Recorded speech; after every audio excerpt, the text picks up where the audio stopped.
All right, you and I are about to watch the ultimate survival story unfold. It starts with a broken man climbing a staircase. When he drops his key, he starts to reach for it, but then just walks away. He won't need it anymore. Reaching the windy rooftop, he cracks open a drink. This is Ko Seoming, a 26-year-old who came to the big city with big dreams, starting a business alongside his closest friends. They struggled like crazy, but just when success was finally in reach after their first year, his business partner stabbed him in the back and stole every single thing he built. Betrayed and broken, he desperately wanted to go back. But with nothing left, he fell into a dark, hopeless pit of endless rage, confusion, and suffocating pain. Slowly, he climbs over the safety railing. He had pushed everyone away, leaving his mind filled with nothing but pure agony. Left with no other way out, he takes a deep breath and takes that final, desperate leap into the empty air. As the ground rushes up, he thinks he is finally free. But instead of darkness, his eyes snap open to the cold sound of pouring rain. Sitting up, he wonders why he is still breathing. Looking up at the massive building he just jumped from, he can't help but feel like an absolute failure who couldn't even end it right. Then, he feels a sharp pain in his hands, though they look completely fine. Suddenly, a creepy groan echoes nearby. Lightning flashes across the dark sky, and he gasps as he sees something absolutely impossible. Scrambling back in terror, he spots a figure reaching out for him. It is a rotting, groaning zombie dragging itself across the wet ground, desperate to sink its teeth into him. With a terrified scream, he turns and bolts. He runs for his life, his mind racing. Was that actually a zombie? Is this some twisted version of the afterlife? No, it cannot be. The cold rain, his racing pulse, the burning pain in his chest, it is all real. His brain is firing on all cylinders, which means he is still alive. But when he reaches the main road, his jaw drops. Zombies are everywhere. He only locked himself in his room for a single month. What on earth happened to the world? Suddenly, a desperate guy runs toward him, begging for help. But he trips on a loose tile and goes down screaming. Horrified, Ko watches as the monsters tear the poor guy apart. They are literally eating people alive. He spins on his heel and sprints. There's no time to stand around in shock, or he is going to be their next meal. As lightning tears through the storm, he spots a girl surrounded by a horde of monsters. But wait, this zombie girl looks completely different from the mindless beasts around her. Now pay attention to this part. She stands completely still, then screeches and charges straight at Ko with terrifying, lightning speed. How did she even spot him from that far away? He barely dodges as she lunges, her body blurring past him. She rounds the corner, expecting a catch, but stops dead in her tracks, looking around in utter confusion. He is gone. Regular zombies are fast enough. But that girl? She possesses some insanely abnormal superhuman speed. With a grim, twisted smile, he tells himself he is a goner. Suddenly, a loud bang rattles the door. Wait, why is he even scared of dying now? He runs as the door starts to give way. Why is he running so desperately from death when he just tried to end his own life? Yet, seeing another monster round the corner, his survival instincts scream at him to run. Narrowly dodging two zombies at the stairs, he sprints upward. Behind him, the fast zombie girl kicks the door down. Part of him thinks letting them catch him would be the quickest escape, but he realizes that jumping from a roof and getting torn apart by monsters are two completely different things, which is why his body refuses to give up. Struggling up the steps, he hits a dead end with two more zombies. Is this really the end he wanted? A painful memory flashes back, confronting his former friend, Guan Zhang. He had begged to know why his best friend betrayed him, but Guan just sneered, calling him an idiot who deserved to lose everything. Guan told him that useless trash belongs in the garbage. In another memory, he desperately begs a bank clerk for a loan to survive, but she coldly rejects him based on his terrible credit score. You and I both know he wanted to die, but seeing how ugly this world actually is, he completely changes his mind. He kicks a zombie away, yelling at it to back off. Suddenly, a fierce will to live ignites inside him. Charging up the stairs, he rams past hordes of monsters, screaming at them to move. He shouts that he refuses to die in this place. With a wild smile, he realizes that even though he just jumped off a building, he actually wants to live. Ending his life won't cure his pain, so he's staying alive. Suddenly, the terrifying zombie girl catches up, glaring at him with pure hatred. She leaps to attack him from behind. Ko grits his teeth. He has to survive this so he can hunt down the bastard who ruined him. Suddenly, a mysterious system message flashes before his eyes. The zombie girl misses her strike, smashing her fist into the wall. Ko stares at her hand, completely baffled. The system announces that Subject Ko has been redirected. His first task is assigned, and an eligible recruit has been found right in front of him. Confused, Ko wonders if his new employee is actually this monstrous zombie girl. The system prompts him to hire her just as he hears the growing horde outside. He raises his hand high, shouting that he has absolutely no other choice. With a quick swing, he slaps the button to recruit his new employee. Instantly, the zombie girl wraps her arms around herself, trembling. She lets out a painful shriek as tears begin to form in her eyes. A bright red screen flashes, declaring the activation a success. Standing before him is a stunning young woman, scarred but wearing a neat dress, looking right at him. Still confused, Ko decides to give her a trial run. He orders her to clear out the monsters. Moving like lightning, the girl leaps forward and delivers a brutal blow to a zombie below. The devastating strike sends the creature crashing face first. She grabs its limp arm and swings it backward, smashing another zombie square in the face. Seeing more enemies approaching, she drops low and executes a flawless split, knocking down 2 zombies simultaneously. She springs back up, ready for more. Leaping up the stairs past Ko, she strikes before the monsters can even react to her blinding speed. With a powerful cross strike, she flings the zombies down the staircase. Ko just stands there, completely awestruck by her unbelievable power. He smiles, realizing she is officially the best employee in this apocalypse. Sighing in relief, he relaxes, just as the system congratulates him on completing his first quest. His rewards include a tactical backpack, 100 points, and a free lottery ticket, which makes him incredibly excited. Opening the pack, he finds clean clothes, rations, water, and even weapons. Staring at the glowing screen, he wonders what this mysterious system truly wants from him. Since it's the apocalypse, he stops questioning his luck. Let's see what awesome prize you and I are about to pull from this lottery. Alright, you and I are diving into the wildest post-apocalyptic system game ever. He slams that glowing lottery button, triggering a giant holographic roulette wheel that starts spinning at crazy speeds. As the wheel blurs, the system promises him awesome random loot. Finally, the spinner slows down, clicking into place right on the bottom right slot. The system congratulates him on winning a memory fragment of Xiao Yu. He stares at it blankly, wondering what it is, before realizing it works just like those progression upgrade items from standard video games. Staring at the floating shard, he tries to figure out how to activate it. But the second his finger makes contact, a blinding light erupts and drags him straight inside. Dazed and squinting against the glare, he looks around at his new surroundings. He is standing inside a real estate firm called Shang-Xi, watching a man walk toward a girl at reception. But the guy completely ignores him, walking straight through his chest. The man stops at a desk, calling out to the receptionist, Xiao Yu, who looks up with a polite smile. It finally clicks. He is a ghost observing her past memories. The boss commends her hard work but drops a major bombshell, explaining that the business is struggling and might go under. She just smiles, saying she is from the countryside with no fancy education. She is just incredibly happy to even have a job in the big city. Her boss looks incredibly guilty as she willingly agrees to take a 50% pay cut.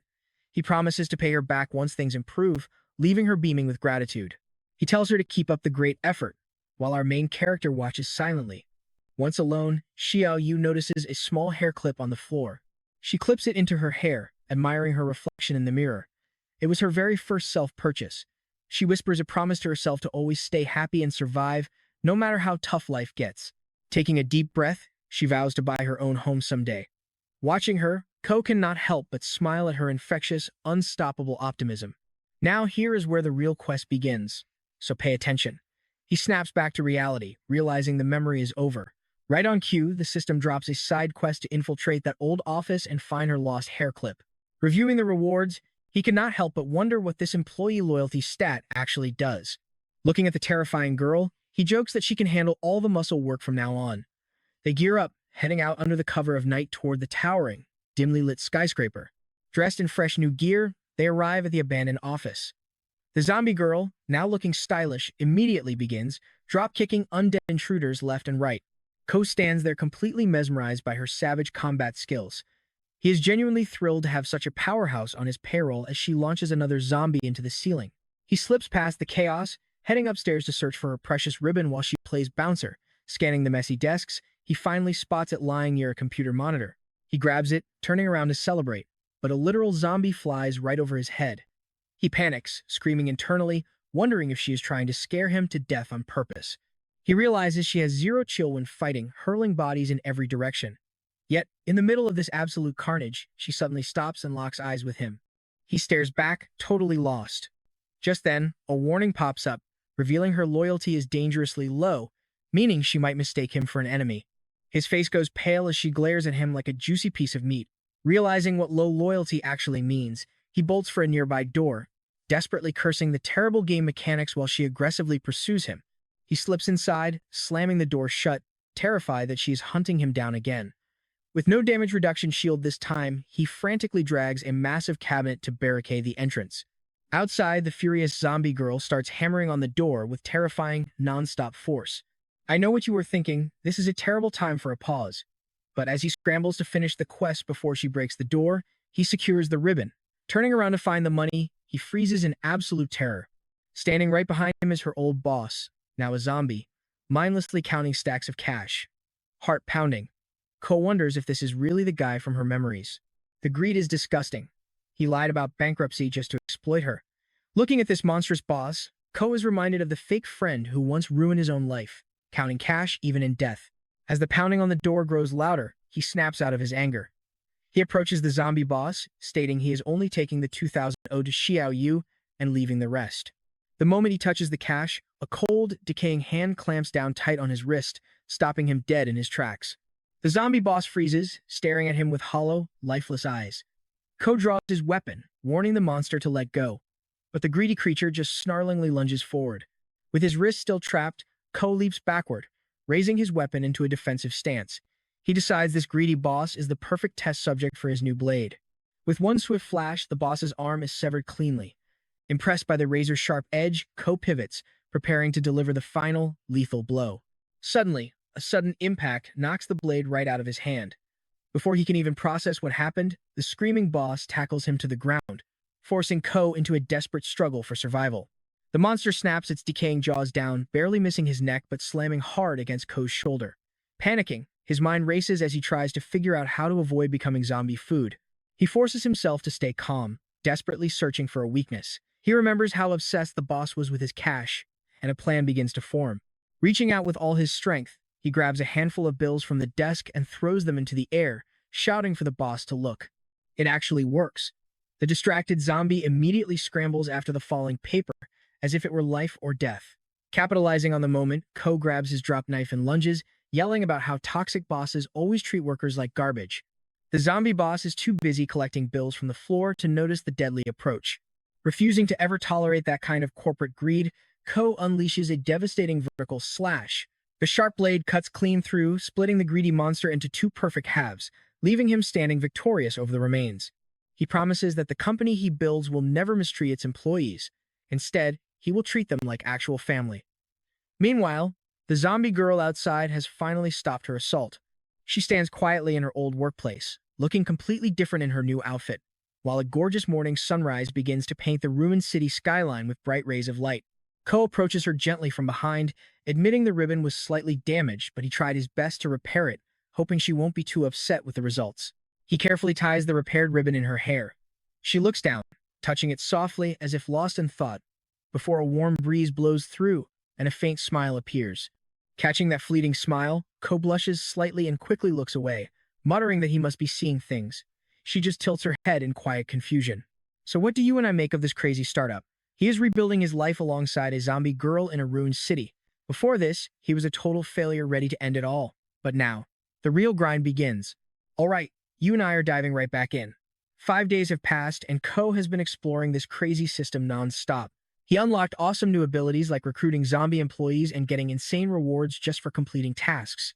If he uses these two abilities right, he will easily build an overpowered zombie squad in no time. Xiaoyu keeps crushing zombie faces just as easily as she did the last 5 days. Meanwhile, Ko starts slicing through the undead with his own knife. He smiles, realizing it has been forever since he felt this alive. It is almost like he is finally recovering his old self.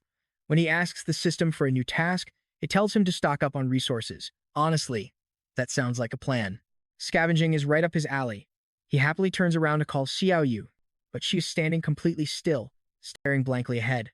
Ko asks if she is doing okay. As she slowly walks over, he wonders why she is acting so weird today. Shrugging it off, he jokes that since they are in a zombie apocalypse, they might as well enjoy a free shopping spree.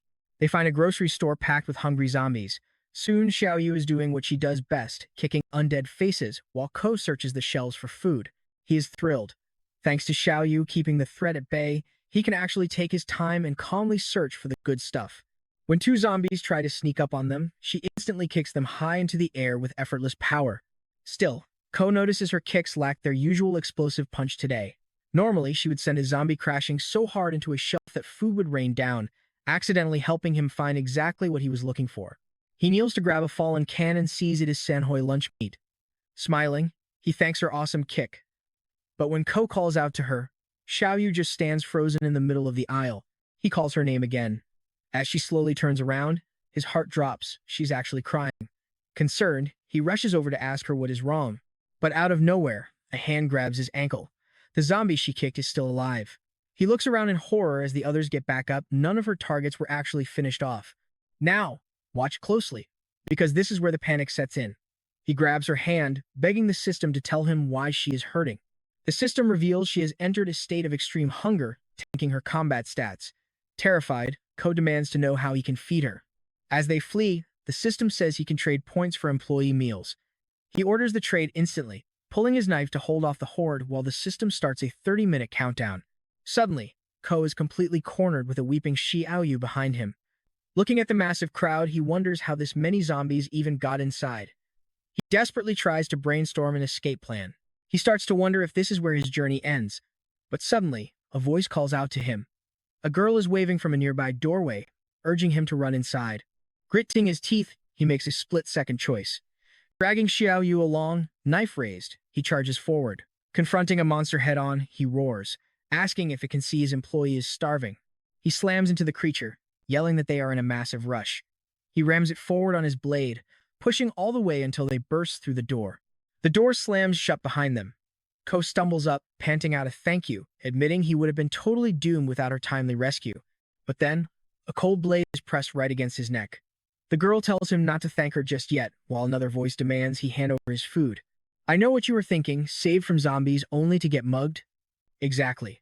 Survivors surround him, weapons drawn, as the girl begs him to cooperate. Ko knows he is at a major disadvantage while Xiaoyu is weak. With the thugs threatening to take it by force, he simply smiles and pops open a can of beans, offering it up. Two of the men immediately snatch the beans, shoving food into their mouths like ravenous beasts. Ko calmly tells them to chill, since there is plenty to go around. The girl apologizes, explaining they have been trapped in this warehouse without food for 2 or 3 days. They used to be normal, decent people. But the brutal reality of the apocalypse changed everything. Ko is stunned. He did not expect them to literally choose starvation over stepping outside, even if the monsters out there are incredibly terrifying. Another guy steps up, demanding all of his remaining food and water. Ko tells him he is pushing his luck, but a voice from behind sneers that a generous guy like him must have plenty to spare. Standing up, Ko mocks them. They do not have the guts to fight zombies, but they have no problem bullying a fellow survivor who is just trying to make it. A man sneaks up behind, telling his buddy to search Ko's pockets. The girl tries to intervene, yelling that they already got food and do not need to rob him. Wang snaps at her, saying the old world is dead. With a sinister smirk, he claims that if you do not steal from others, they will steal from you. Playing along, Ko sighs and tells them to take whatever they want. As the men start looting his gear, Xiaoyu just stands there, completely unresponsive. Suddenly, a strange scratching noise echoes from the ventilation duct right above her. Something is trying to break out of the vent. As the men close in to disarm him, Ko realizes he cannot let them take his blade. Now tied up, he casually mentions he has a can of meat strapped to his leg. The men freeze, eyes wide. They demand to know why he did not mention the hidden meat sooner. Immediately, arguments break out over who deserves the prize and how they should split up his hidden stash. Seeing his chance, Ko tells them to go fetch, hurling the can of meat far across the room. It lands with a heavy thud in the distance. Instantly, they abandon Ko and scramble after the food. The skinny guy takes the lead, drooling as he brags that those slow, out-of-shape fools will never catch him. He snatches the can, ecstatic and covered in drool. Behind him, one of the heavier men laments that being out of shape really sucks since the prize was so close. But suddenly, the can drops to the floor. The man wonders where the skinny guy disappeared to, but the older lady doesn't care, clawing for the food. Xiao Jiang begs Aunt Su to calm down. Suddenly, a man screams at Xiao Jiang to run. Aunt Su is paralyzed on the ground, staring in sheer terror at something emerging from the shadows. As they beg for help, the girl stands frozen in utter shock, unable to comprehend the danger. Meanwhile, Ko struggles against his bindings, realizing they tied him up way too tight. Suddenly, the survivors come sprinting back, making Ko wonder why they are already retreating. Xiao Jiang rushes over and frantically unties him, screaming at him to flee. Beside them, Xiao Yu sniffs the air, sensing a massive threat. When Ko asks what's wrong, the girl stammers that Aunt Sue is gone. Ko asks if a zombie got her, but she shakes her head. Before she can explain, a massive force slams against the wall above. Xiao Yu looks up, staring directly at a creature with countless eyes and razor-sharp teeth. A grotesque, multi-eyed squid beast with a gaping maw looms over them. Ko desperately wonders if this is some new mutant zombie or a completely different monster. A survivor flees, but the beast snaps its massive jaws shut around him, leaving only his hands dangling helplessly from its mouth. Xiao Jiang and Ko watch in absolute horror, while Uncle Wang bolts for the exit. You and I know that in an apocalypse, selfishness is a fast ticket to disaster. All right, you and I are jumping right into a zombie mess that gets crazy fast. Kao warns the uncle not to open that door, but the second he cracks it, a hungry zombie is already waiting. Naturally, the uncle gets bitten, leaving Ko shaking his head at their stupidity. Horde monsters start pouring through the open doorway. Our guy draws his blade and leaps into the fray, realizing this octopus monster is weaker than Xiao Yu, but he still needs to buy some precious time. Suddenly, the system alerts him that this quest is now highly dangerous, as the giant beast creeps closer. Ha Jing cowers behind the expressionless zombie girl. Kao yells for his employee, but as he turns, a rogue zombie lunges at him. Luckily, our guy reacts in a split second and shuts it down. He genuinely feels like this is the end, but the system detects extreme danger to the host and suddenly unlocks the collaborative work mode. Gucci's co-op mode is officially active. Strangely, her physical scars peel off and begin wrapping around our hero. Feeling her marks binding his own body, he wonders what kind of crazy power-up this mode actually is. As the system starts breaking down the details, a zombie rushes him, only to get blasted away by a lightning-fast punch. Another monster corners is screaming Xiao Jiang. In a flash, he leaps over and slices its back wide open. Spotting yet another enemy, he tells the system to skip the tutorial. He gets it. The raw power speaks for itself. As he carves through the undead horde, he asks the system if his stats have fully synchronized with his employees. The system clarifies that their core attributes are perfectly synchronized. Just then, a sneaky zombie creeping up behind him gets its skull absolutely crushed by the zombie girl wielding a massive club. Suddenly, she stands there calmly munching on some food. Kao smiles, asking if she is fully recharged. He knows having her back makes things 10 times easier and feels relieved she recovered. Glancing at the giant octopus, he declares they can wrap this up in seconds. They charge the beast together, dodging its massive, thrashing tentacles with absolute ease and terrifying speed. Now watch closely here, this is where they make their move. Kale calls out to the zombie girl, spots an opening, and tells her to absolutely shred the beast, leaving it filled with deep cuts. An onlooker whispers about how insanely strong they are, thanking his lucky stars he never picked a fight with them. Moments later, the crew finally escapes, completing their task and feeling completely stuffed. Jiang runs after him, begging him to wait. She confesses that she and Xia stand zero chance of survival alone. But our hero knows Ko is incredibly skilled in combat. She starts to ask for more, but Ka instantly cuts her off with a firm no. He points out they have plenty of food, fresh water, and weapons to survive for quite a while. He saved them to pay his debt for the hiding spot. Plus, there is no way he is teaming up with someone who previously held a blade to his throat. He turns and walks away, wishing them luck. A bit later, he remembers he still has an unused lottery ticket reward. Summoning his glowing system interface, he taps the button to get the roulette wheel spinning. A giant reward wheel spins rapidly right before his eyes. The young man waits with high hopes, but Kao is left utterly speechless when the actual prize finally appears. Out pops a simple loaf of bread and a cup of warm coffee. Sure, it is a rare treat in this wasteland, but he feels like he completely threw away his ticket. Meanwhile, his blank-faced zombie companion starts drooling over the snack. Noticing her intense, unblinking stare, he tests her by slowly waving the bread to the side. And guess what? Her eyes track it perfectly. He hands her a piece, and despite her blank face, she radiates pure joy. The system pings, announcing that feeding his employee her favorite breakfast boosted her loyalty and unlocked a brand new skill slot. Smiling warmly, he tells her to just let him know whenever she wants a snack.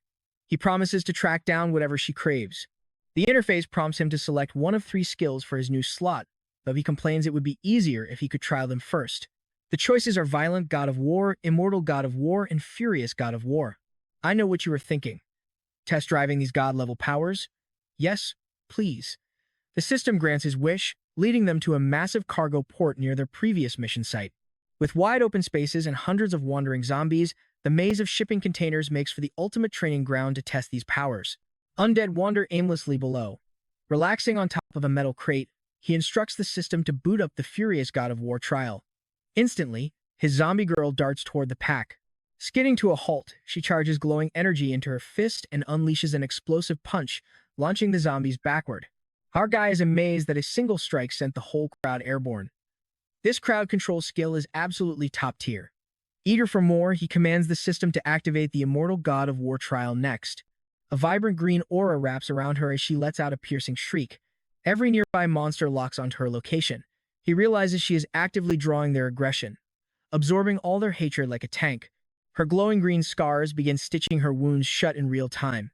Seeing that this skill combines rapid health regeneration with a perfect taunt mechanic, he is seriously impressed. Cal requests the final test for the violent God of War skill. He scrambles to find cover, begging her not to lose control and try to tear him apart like before. Her hair floats upward as raw power surges through her veins.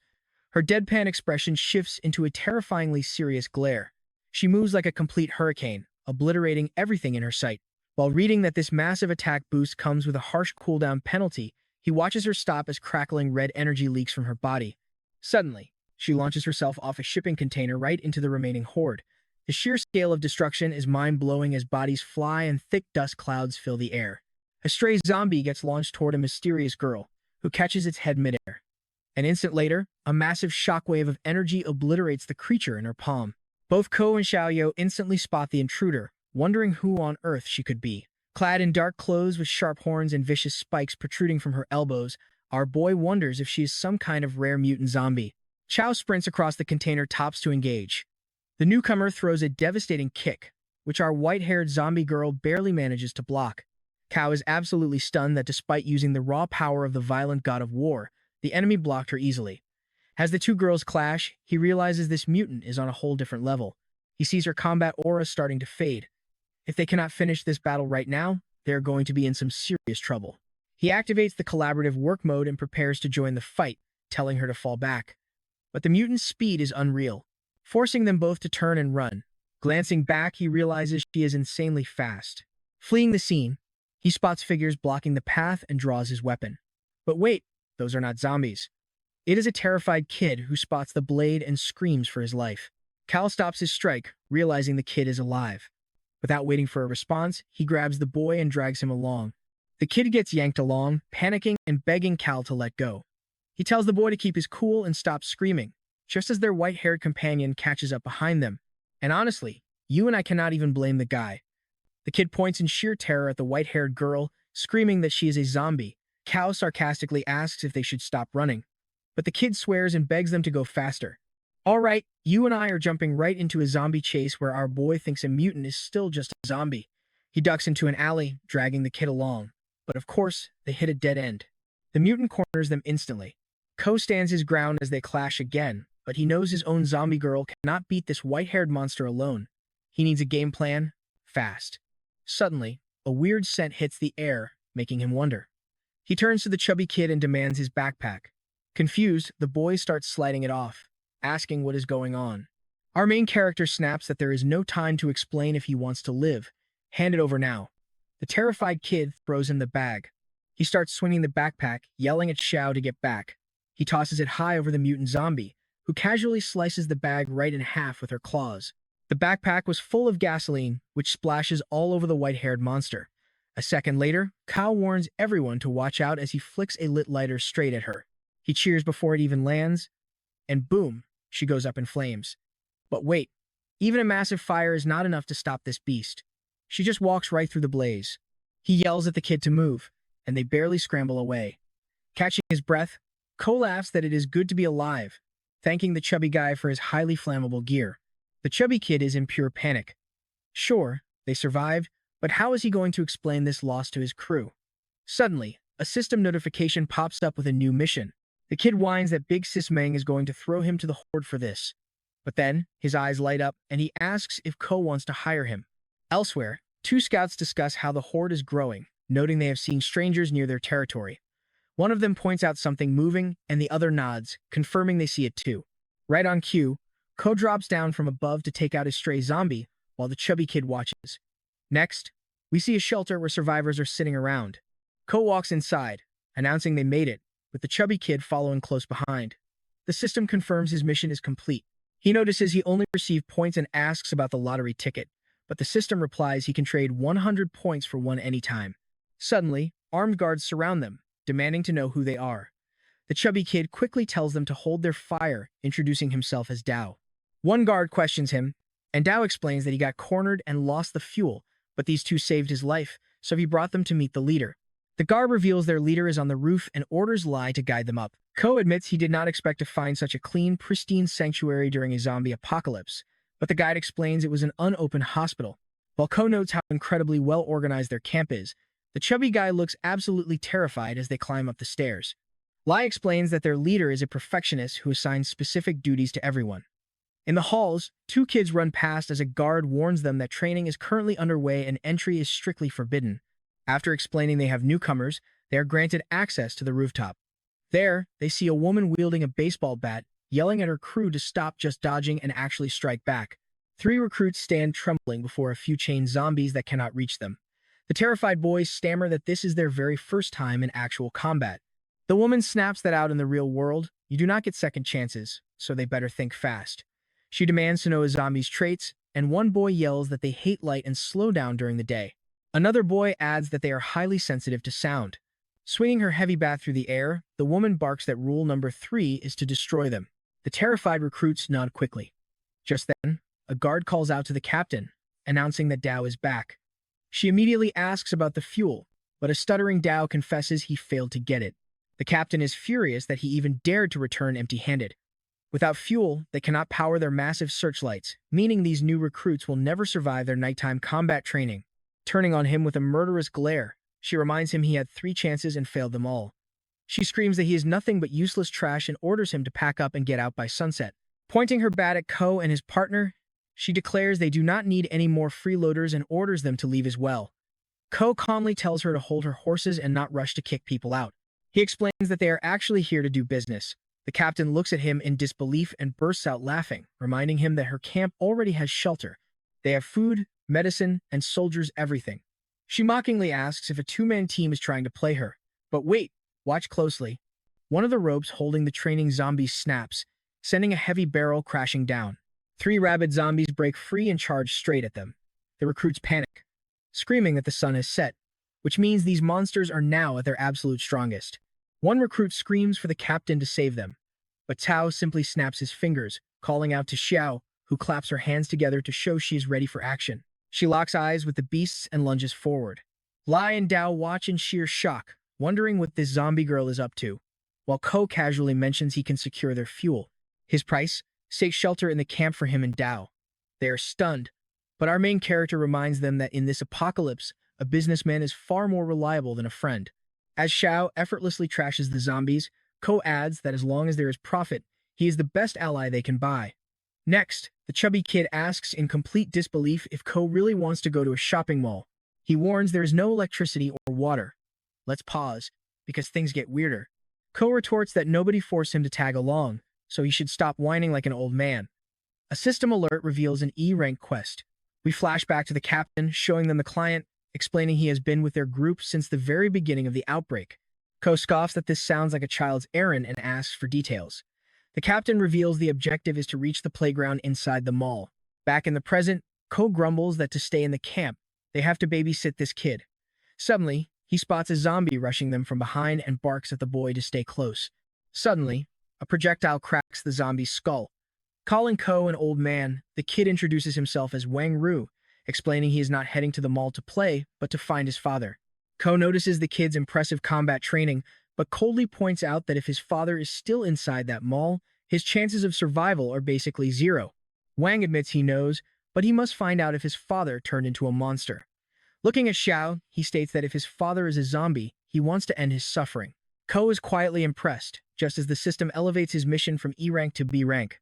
In a brief memory, we see a gloved hand gently opening and closing around a small stuffed rabbit toy. A little girl cheers at a performance, begging a man in a mascot costume to do it again. Her father pulls off the heavy bear mask, and she asks why he loves making people smile so much. Gesturing to the crowd, he explains that people often have sad, painful days. He asks his son if a simple street performance bringing a moment of joy could brighten their entire day. The young boy asks if he is joking, but the father replies in all seriousness that smiling holds a special kind of magic. Back in the present, the kid explains that if his father became a flesh-eating beast, he could never rest. Ko asks if that is truly his only goal, and Wang nods, saying he must do this himself. Trust me, you and I are definitely going to want to see how this quest unfolds. All right, you and I are diving into a super tense moment. Our main character notices how quiet the third floor is, not a single zombie in sight. Flashlight out, he prays this isn't a trap. Suddenly, a strange noise echoes ahead. Shining his light, he freezes at the sight of a grotesque mutant zombie, a horrific fusion of multiple bodies mashed into a bumper car. The head gripping the steering wheel mutters something, spotting them instantly. This entire monstrous creature acts like an actual vehicle, twisting the wheel to steer its grotesque body right toward our group. The creature lets out a deafening screech, waking up every sleeping zombie nearby. Now, an entire howling horde is charging straight at our terrified group. Kev groans that it really was a setup, while Wong blames the older kid for jinxing them. Reacting fast, our hero calls on his zombie girl companion, who instantly gets into her fighting stance. She leaps forward as Ko realizes why the camp refused to bring that kid along. Dropping right into the center of the swarm, the zombie girl plows through them, aiming straight for the mutant driver. Closing the gap, she winds up for a devastating blow. Her foot smashes directly into the zombie's front bumper, leaving the driver completely dazed, still blindly clutching his steering wheel. The metal bumper falls with a heavy thud. Roaring in absolute fury, the mutant monster hurls the steering wheel directly at the opposite wall. The impact is so violent that the entire concrete wall collapses. Ko desperately screams for his zombie girl through the thick dust and falling debris. He turns to tell Wang Ru to find cover, but the young kid is completely paralyzed, staring ahead in shock. Pointing a trembling finger at a zombie in a ragged bear costume, the boy whispers that it is his dad. He recalls his father wearing that suit before we snap back to reality. The suit is completely ruined, caked in dirt and blood. Kel urges Wong that they must hide immediately, but the boy firmly refuses. He tells Ko to escape with Xiaoyu while he handles things with his father. Our hero wants to argue, but the kid cuts him off, begging for trust and reminding him of their goal. Grinning, Ko agrees to let him do it, immediately scaling the collapsed rubble. Smiling, Ko admits he never expected the kid to show this kind of insane courage. Nearby, a snarling zombie lunges with jaws wide open, but our zombie girl easily shuts it down with a brutal kick. More monsters leap at her. She blocks their claws, but the numbers are overwhelming. Suddenly, a vicious zombie grabs her long hair and begins dragging her down. Buried beneath a mountain of rotting flesh, she is completely suffocated. Xiaoyu entirely vanishes under the relentless swarm. Watching in panic, Ko screams for her to break out vertically. Suddenly, zombies fly everywhere as Ko blasts through the crowd, breathing heavily with his fist raised. He jokingly asks if she forgot how to fight without her boss around. Dropping down, Ko tells her to handle the fat mutant while he clears the weaklings. She screeches, looking back as our boy activates his violent god of war ability and cooperative mode. With their connection active, her battle scars are shared with our hero, and the duo charges at their respective targets. Meanwhile, the brave kid walks alone, telling himself to breathe. He trained for this. He repeats his vow: if his father is alive, he will save him. If he is a monster, he will end him. He knows his dad would never want to live as a human-eating beast. Trembling, he rounds the corner. In front of him stands the dirty, shredded bear costume. Taking a deep breath, our brave kid whispers that this is it. He charges forward, but suddenly a crawling zombie snatches his ankle, slamming him to the ground. Confused, he yells, asking where it came from. The commotion instantly alerts the giant bear zombie, who slowly turns and walks toward him with outstretched arms. The boy desperately beats the zombie, pinning him down while the bear approaches. Looking up, he realizes his zombified father is staring right at him, and panic sets in as he fears the worst. Now pay attention here. Ko is left wondering why every single mission brings a bizarre new mutant zombie. He notices Xiaoyu is not forced into her limit break state, meaning this monster is actually weaker. Suddenly, the car zombie begins moving sideways in an awkward drift, screaming in rage as it glares at him. One of the fused faces on the car opens its mouth wide. Suddenly, it starts swelling, its veins bulging, until it violently explodes with a massive blast. Thankfully, Ko senses the danger just in time. Leaping to the side, he barely avoids the explosion. Looking back at the destruction, he wonders what kind of insane bioweapon he is dealing with. Was that a zombie jet engine? As the creature growls, Ko actually smiles, loving the challenge. Avoiding two more explosive blasts, he realizes the trick to defeating it. No matter how powerful a vehicle is, it is completely useless without a driver. He yells to the zombie girl, ordering her to target the main driver's head with maximum power. Obeying instantly, she launches herself like a rocket straight at the mutant's skull. With a devastating impact, she shatters the target, leaving the fused faces screaming in agony. Instantly, the beast ignites like a spectacular fireworks display, detonating into a massive, glowing fireball. Our hero grins at the blast, but his smile quickly fades. Let's look closer as we scan the dark floor, only to find the boy's flashlight abandoned on the cold ground. Wang desperately bashes the skull of the crawling zombie, pinning his leg. Nearby, the mascot mask rolls away, finally exposing the grotesque infected face hidden inside the bear's suit. The towering bear monster steps closer. Tears streaming down his face, the boy begs him to stop, screaming out for his father. A heavy silence follows his desperate cry as the zombie stands over him, staring down. After another tense pause, the monster suddenly lets out a faint, familiar chuckle. Wang freezes in utter shock. His mind flashes back to a peaceful past, remembering when he asked his dad how they would survive in movie-style apocalypse. His father had replied that survival would be brutally hard, but he reminded his young son that in the darkest times, humanity needs hope and positivity above all else. In the present, tears pour down the boy's face as he grits his teeth in agony. Raising his weapon high, he lets out a heartbroken scream, ready to do the unthinkable. We see the horrifying monster standing before him.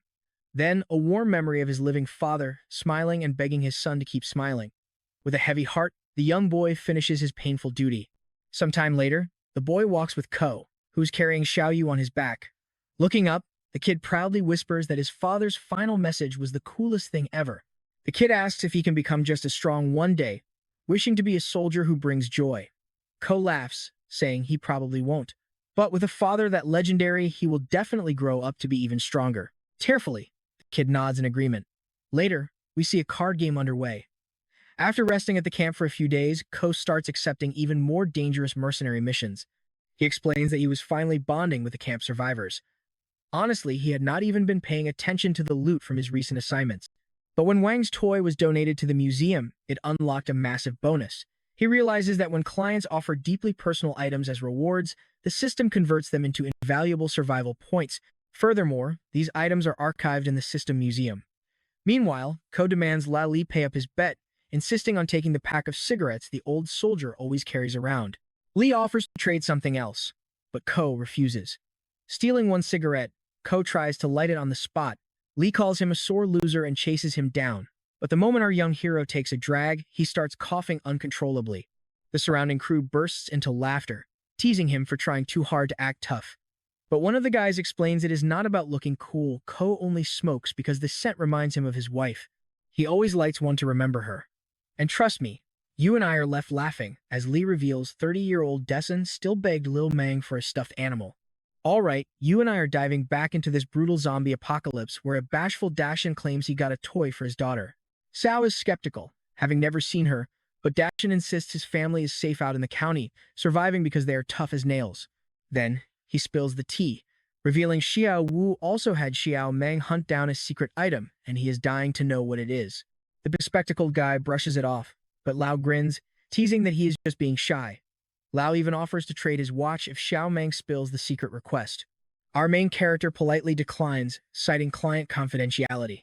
But Xiao Wu chuckles, telling him not to bother, and blunts out that he just wanted flowers. This unexpected request leaves everyone completely stunned. The guys burst into absolute hysterics, laughing so hard they are crying. They ask if those trash flowers were his, forcing him to admit they were meant for Shelley from logistics. As they laugh, he grumbles that his heart is already shattered, cursing his friends for mocking his pain. But their joy is suddenly cut short as lightning rips across the dark sky.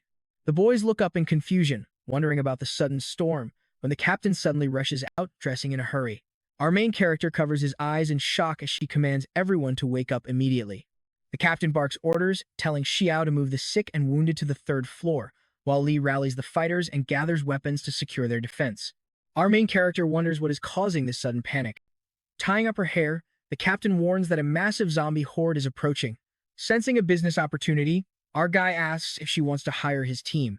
She hesitates, then agrees, warning him the pay will be low. He acts offended, asking if he looks like a greedy merchant who exploits crises, secretly knowing his system will reward him anyway.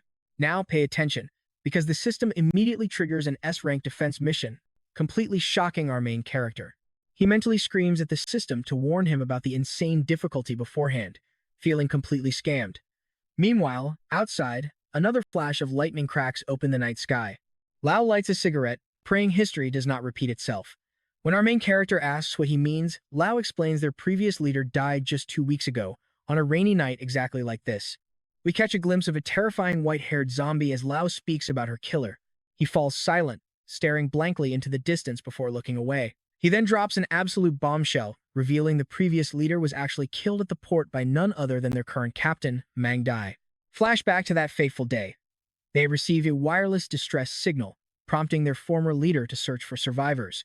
It was their first time venturing out in the rain since the outbreak, completely unaware that wet weather drives the zombies into a frenzy. The two women clash constantly due to their opposing ideals, despite both being fiercely intelligent and capable leaders. Suddenly, a scout warns they are completely surrounded by the undead. Telling them to stay back, the former leader steps forward, unleashes her weapons, and begins mowing down the approaching monsters. An unexpected attack comes from her blind spot, but she effortlessly evades the incoming zombie. Nearby, tripwires are set up as another mindless walker stumbles directly toward them. The zombie is snagged by the neck. Using the wire as a pulley, she whips herself up and delivers a devastating kick to its face, launching it straight into the horde. Landing gracefully, she commands her squad to push forward. Beside her, the future captain, Mangdai, echoes the order, screaming at everyone to keep running and never stop. Spotting something strange on a shipping container, she screams a warning to Yanji. But it is too late. A sharp piece of shrapnel slices across Yanji's face, leaving a deep gash. A monstrous mutant zombie drops down in front of them, snarling with a mouth full of jagged, extra teeth. She stares down the beast, bracing herself for what she must do next. Yanji yells to Mangdai, insisting they must retreat immediately, or they will all be wiped out. After a tense silence, Mangdai makes a tough call, ordering Lao Li to evacuate the team. Lao obeys without question, though his heart is heavy with dread. He knows deep down that staying behind would only lead to a complete massacre. He drove like mad to secure the others before rushing back to the port. But to his utter shock, only Mangdai emerged from the shadows. The second she leaped into the car, she ordered him to step on the gas. You and I can probably feel his panic as he desperately begged her for answers, demanding to know where Yanji was while the swarm surrounded their vehicle. After a chilling silence, Mangdai confessed she had killed her. Later, she claimed Yanji tried to use her as bait to escape alone, leaving Mangdai with no choice but to eliminate her. Most survivors suspect it was a lie to seize power, hoping Lao would step up and expose the truth since he was the only witness. But Lao kept quiet. He knew that with Yanji gone, Mangdai was the only one capable of keeping them alive. Still, to this day, he cannot help but wonder if his silent compliance was actually the right call. Our main character reassures him, pointing out that the camp is still standing. He believes Lao made the right choice, because a strong leader who ensures survival is far more valuable than a harsh truth. Lao smiles weakly, repeating the word survive. Meanwhile, the rain pours down relentlessly, and the zombies in the city center grow increasingly restless as the deluge drenches the streets. Violent lightning strikes trigger the horde into an absolute frenzy. Watching the chaos unfold, our main character realizes the nightmare has officially begun. Over on the east wing, the captain is barking out instructions. She orders them to rig up electric fences on every window, commanding them to burn through fuel without hesitation to stay alive. A defender scoffs at the idea of climbing zombies, only to turn around and see one scaling his window. His buddy yells at him to dodge and power up the fence while he provides cover.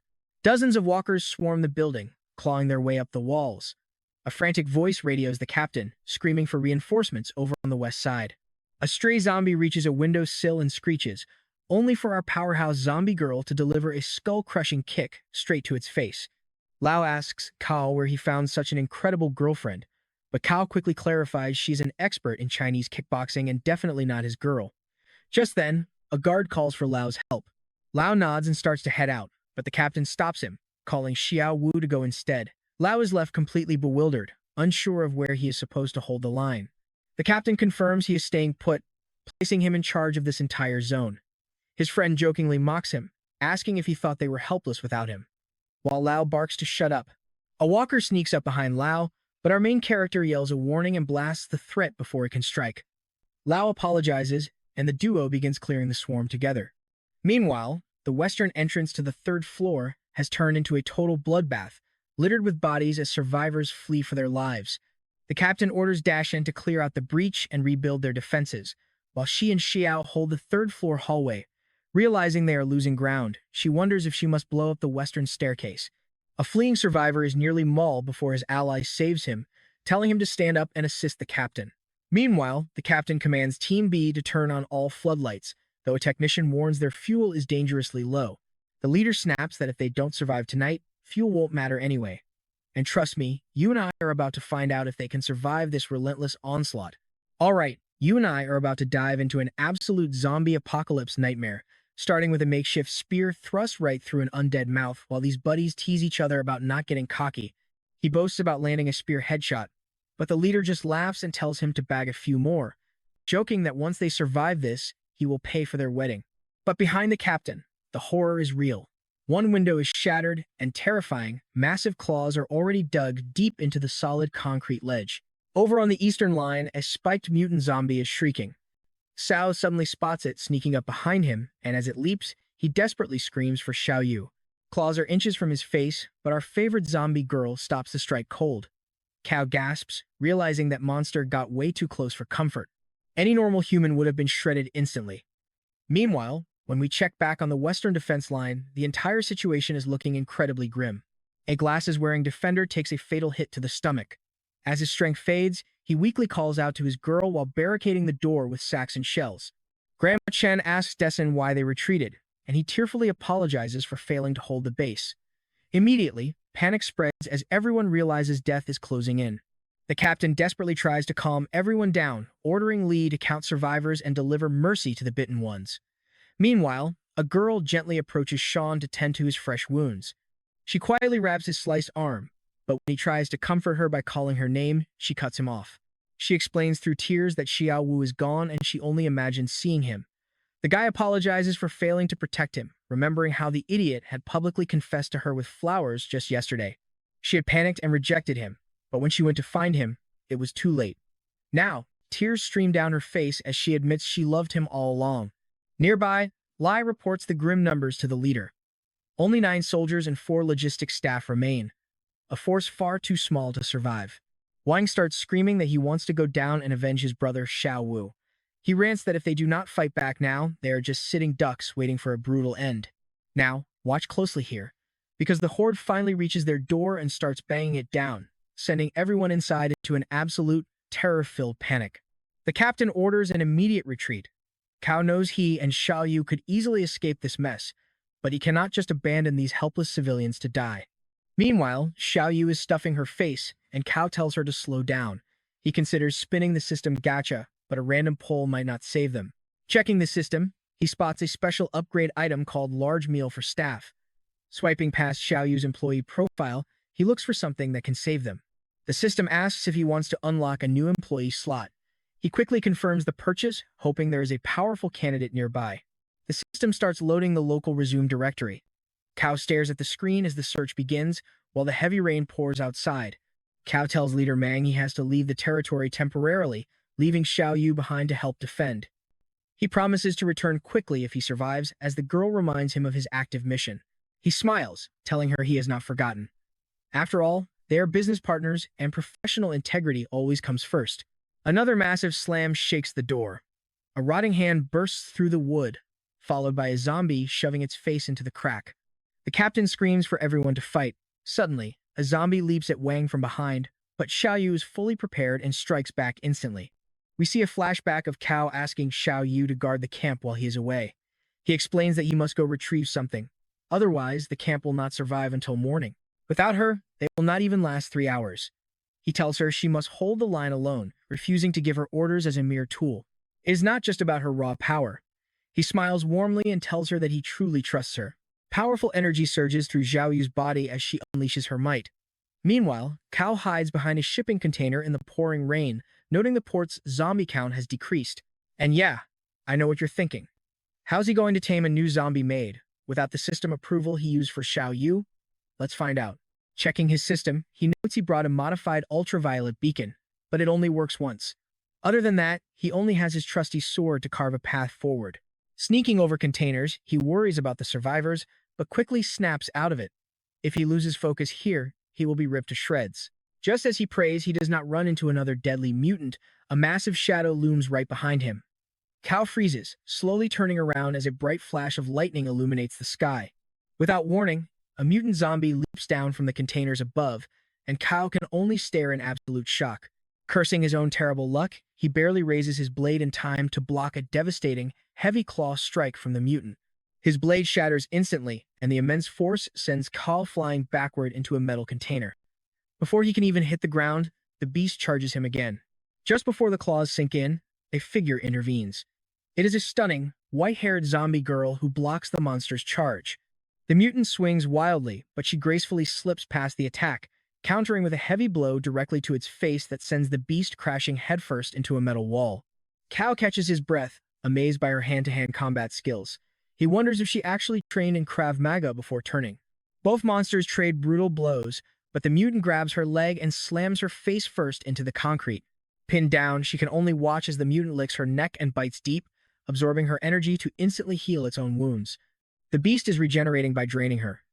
Cal realizes that if he runs, the camp is doomed, but stepping into this monster fight could be complete suicide. Thinking of his own zombie maid, he refuses to back down. He turns on his ultraviolet beacon, blinding the beast. The mutant shields its eyes from the burning light as Cal warns it not to touch his future maid. Enraged, the beast leaps out of the light. Before it can reach him, a massive iron bar impales the beast. High on a container, the white-haired zombie girl stands ready with 2 more bars. She hurls the bars, pinning the mutant down as it lets out a desperate howl. And that's where we leave it. Trust me, you'll want to see what happens next. All right, you and I are diving right back in as the zombie's body literally vanishes. Our boy sighs with relief, wondering if that crazy explosion was due to some mutant mutation. Suddenly, the white-haired zombie girl stands right before him, clutching a heavy iron bar. Ko looks at her, completely stumped on how he is ever going to keep this wild lady under control. In an instant, lightning rips through the dark, stormy skies.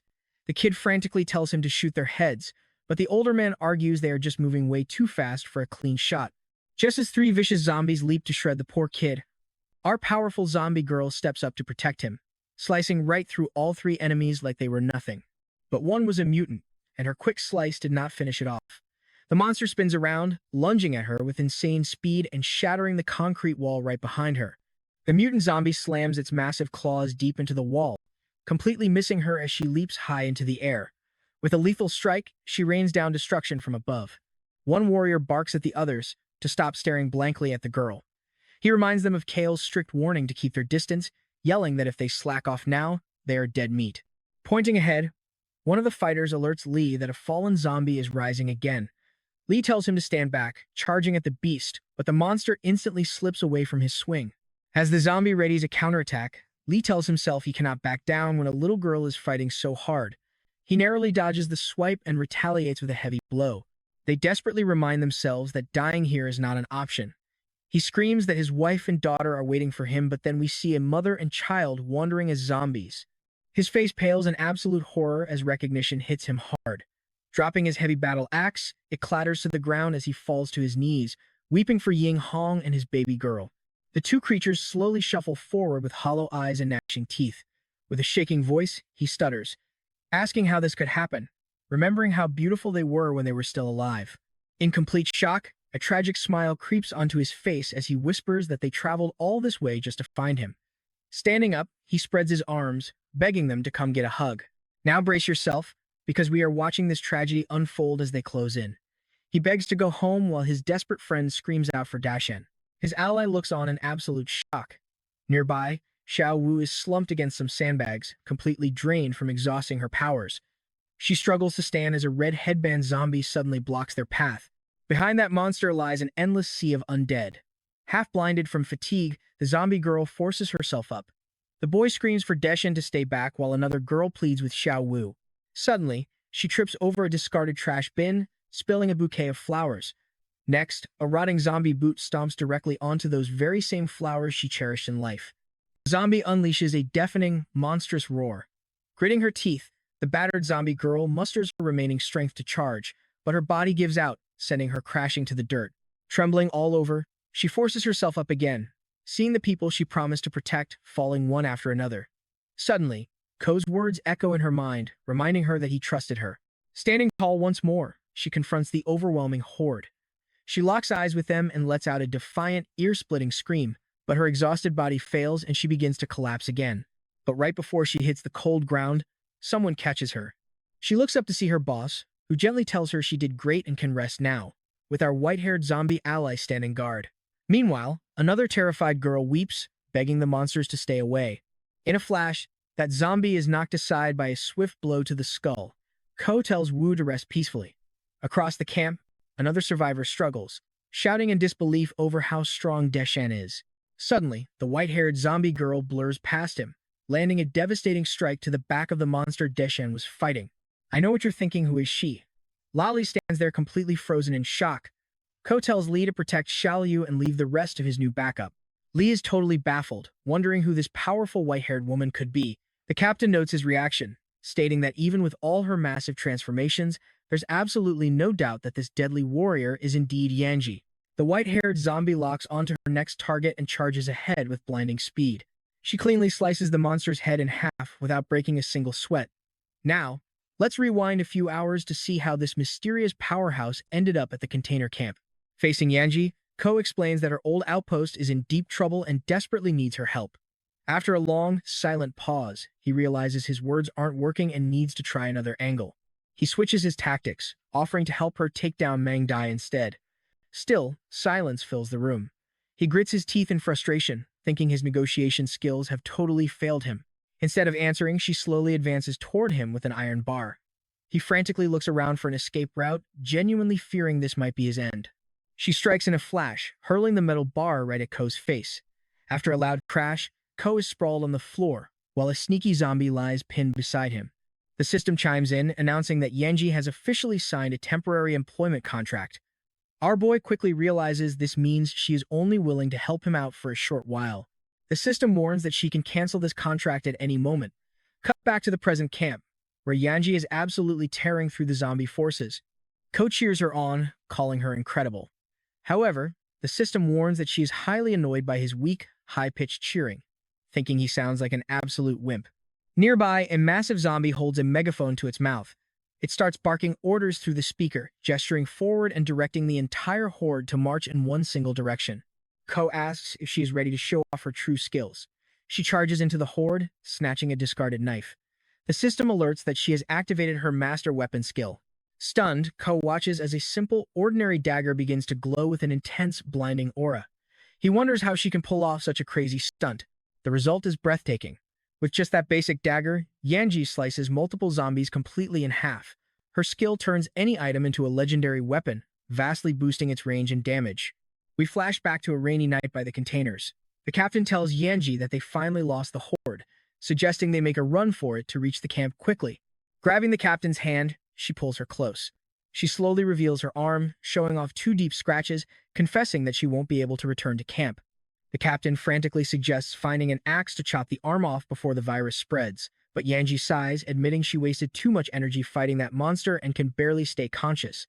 She begs her friend not to tell the camp she fell to mere zombies, declaring that she is the only person strong enough to lead them. Holding her tight, she begs her to take charge of the camp in her name. The captain weeps, calling her a liar who always hides away crying, but somehow always manages to survive. And that's where we leave it, with a promise of revenge as the megaphone blares and another massive horde charges.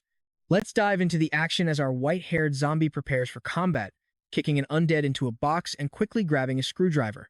She hurls the screwdriver, cleanly piercing the skulls of 3 zombies at once. Tiao is absolutely stunned by this absurd long-range damage while the girl calmly picks up a nearby tennis ball. She launches the glowing tennis ball straight into the horde, smashing a zombie's face and instantly restoring Ko's hope of winning this battle.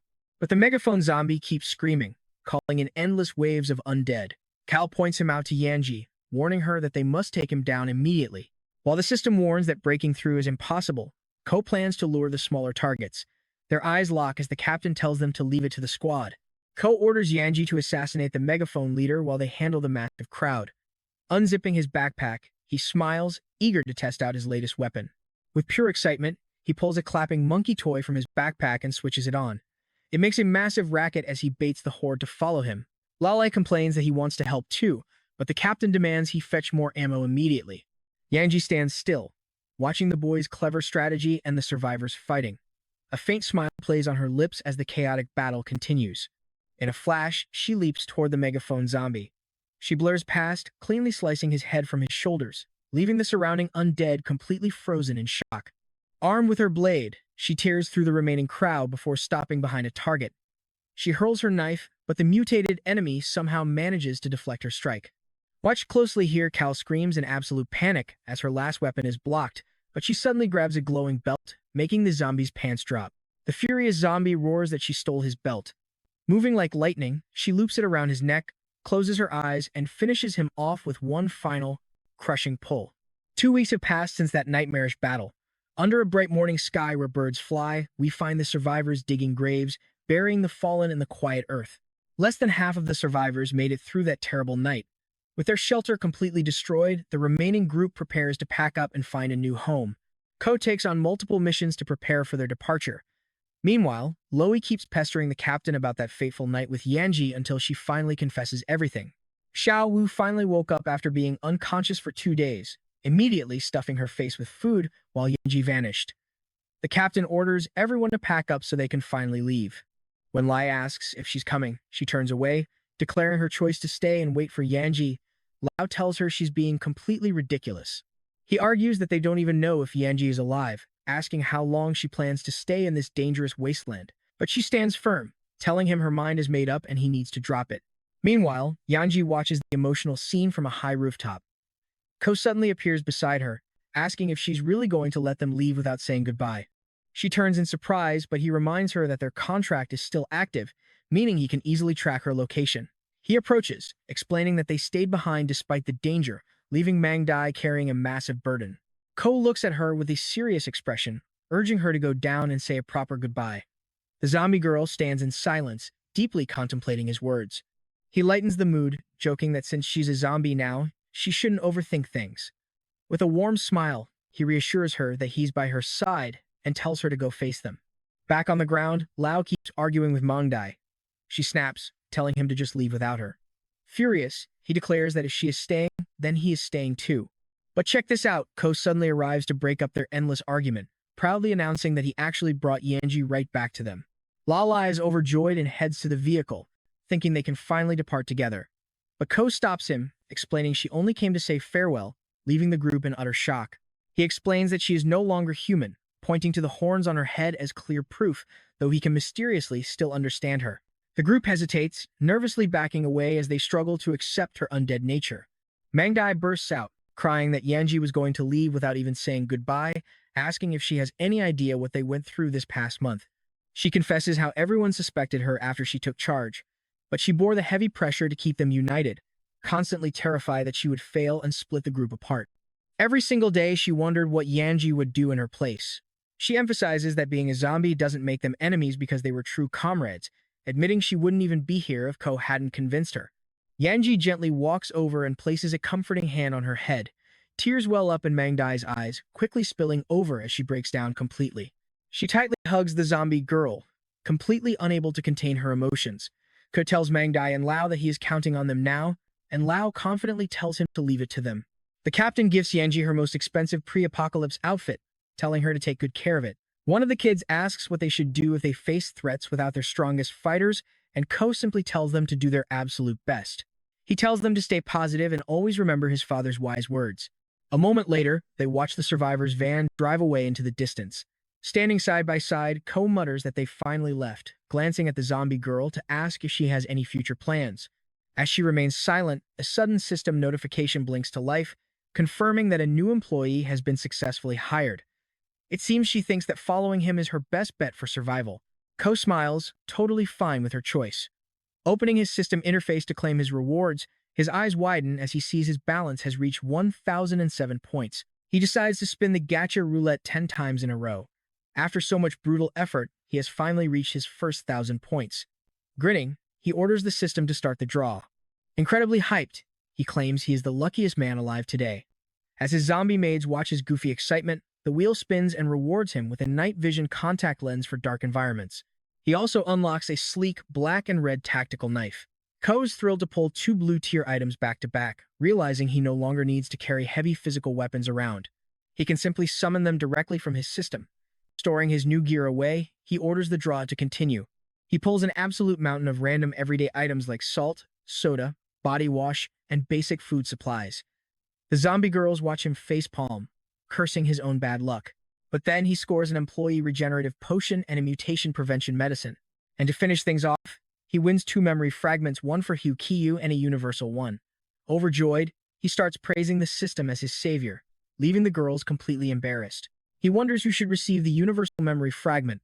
Feeling incredibly curious about Yanji's mysterious past, he decides to use it directly on her.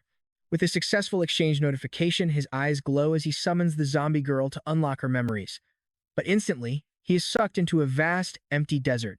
And that's where we leave it today, right as a massive explosion erupts behind him on a war-torn battlefield, leaving you and me desperately wondering what dark secrets her past is hiding. Let's dive into a wild scene where a bald man decides wasting bullets on peacekeepers is pointless, just burn them all. Watching this, our hero wide eyes, wondering if that poor girl was actually a terrorist. Suddenly, a hand bursts from a mountain of corpses. The terrified girl slowly crawls out, looking around in absolute panic.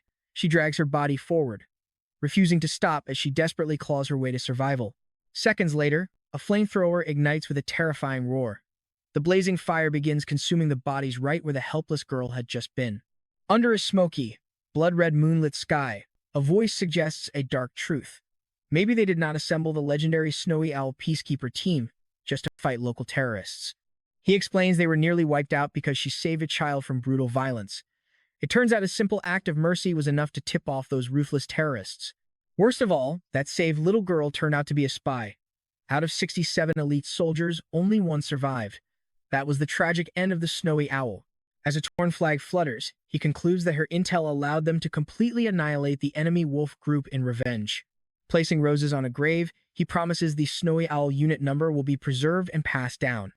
Beside him, the girl stares blankly with empty, hollow eyes. Turning his back, he says the organization has arranged a vacation and full therapy for her. He adds that she is welcome to return to duty whenever she feels ready. She quietly asks him to cancel the decision to preserve their unit number. Surprised, he asks why, and she coldly replies that the Snowy Owl must end. She says the unit cannot be replaced because it belongs only to the fallen resting in this cemetery. A photo reveals the man she is talking to is Tano Y.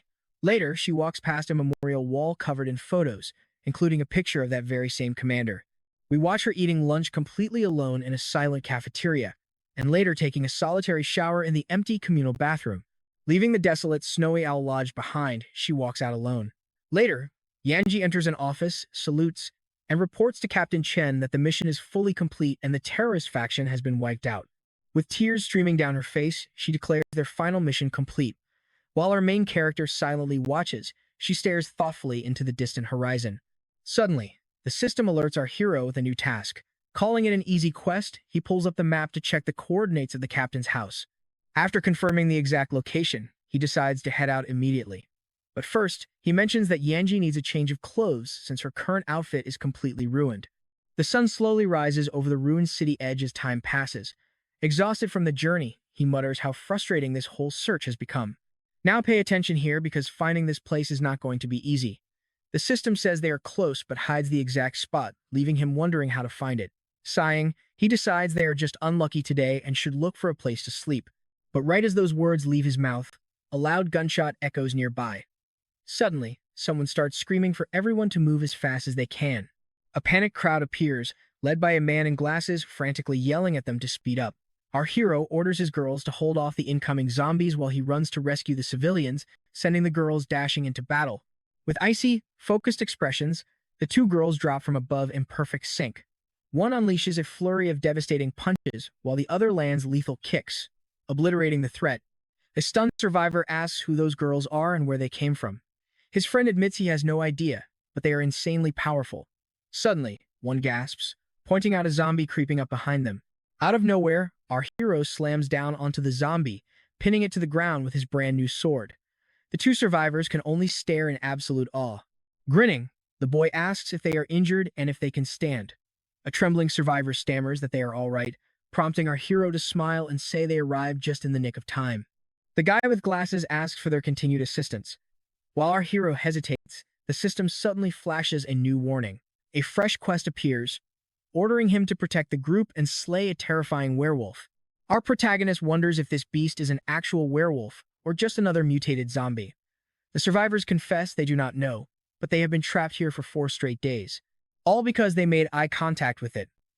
Ko admits his curiosity is piqued. The leader promises that if our hero shields them, he can claim any reward he desires at their camp.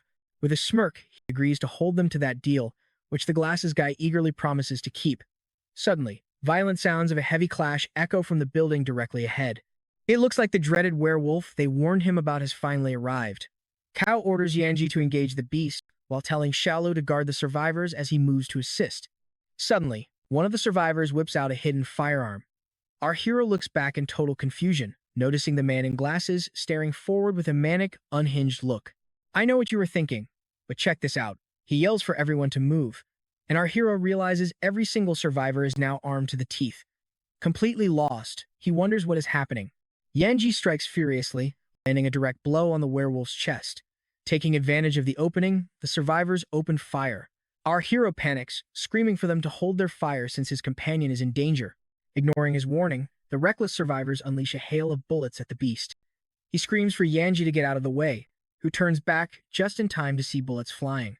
Using a nearby car as a shield, she barely manages to dodge the deadly crossfire. Meanwhile, the giant werewolf right in front of her gets completely riddled with survivor bullets.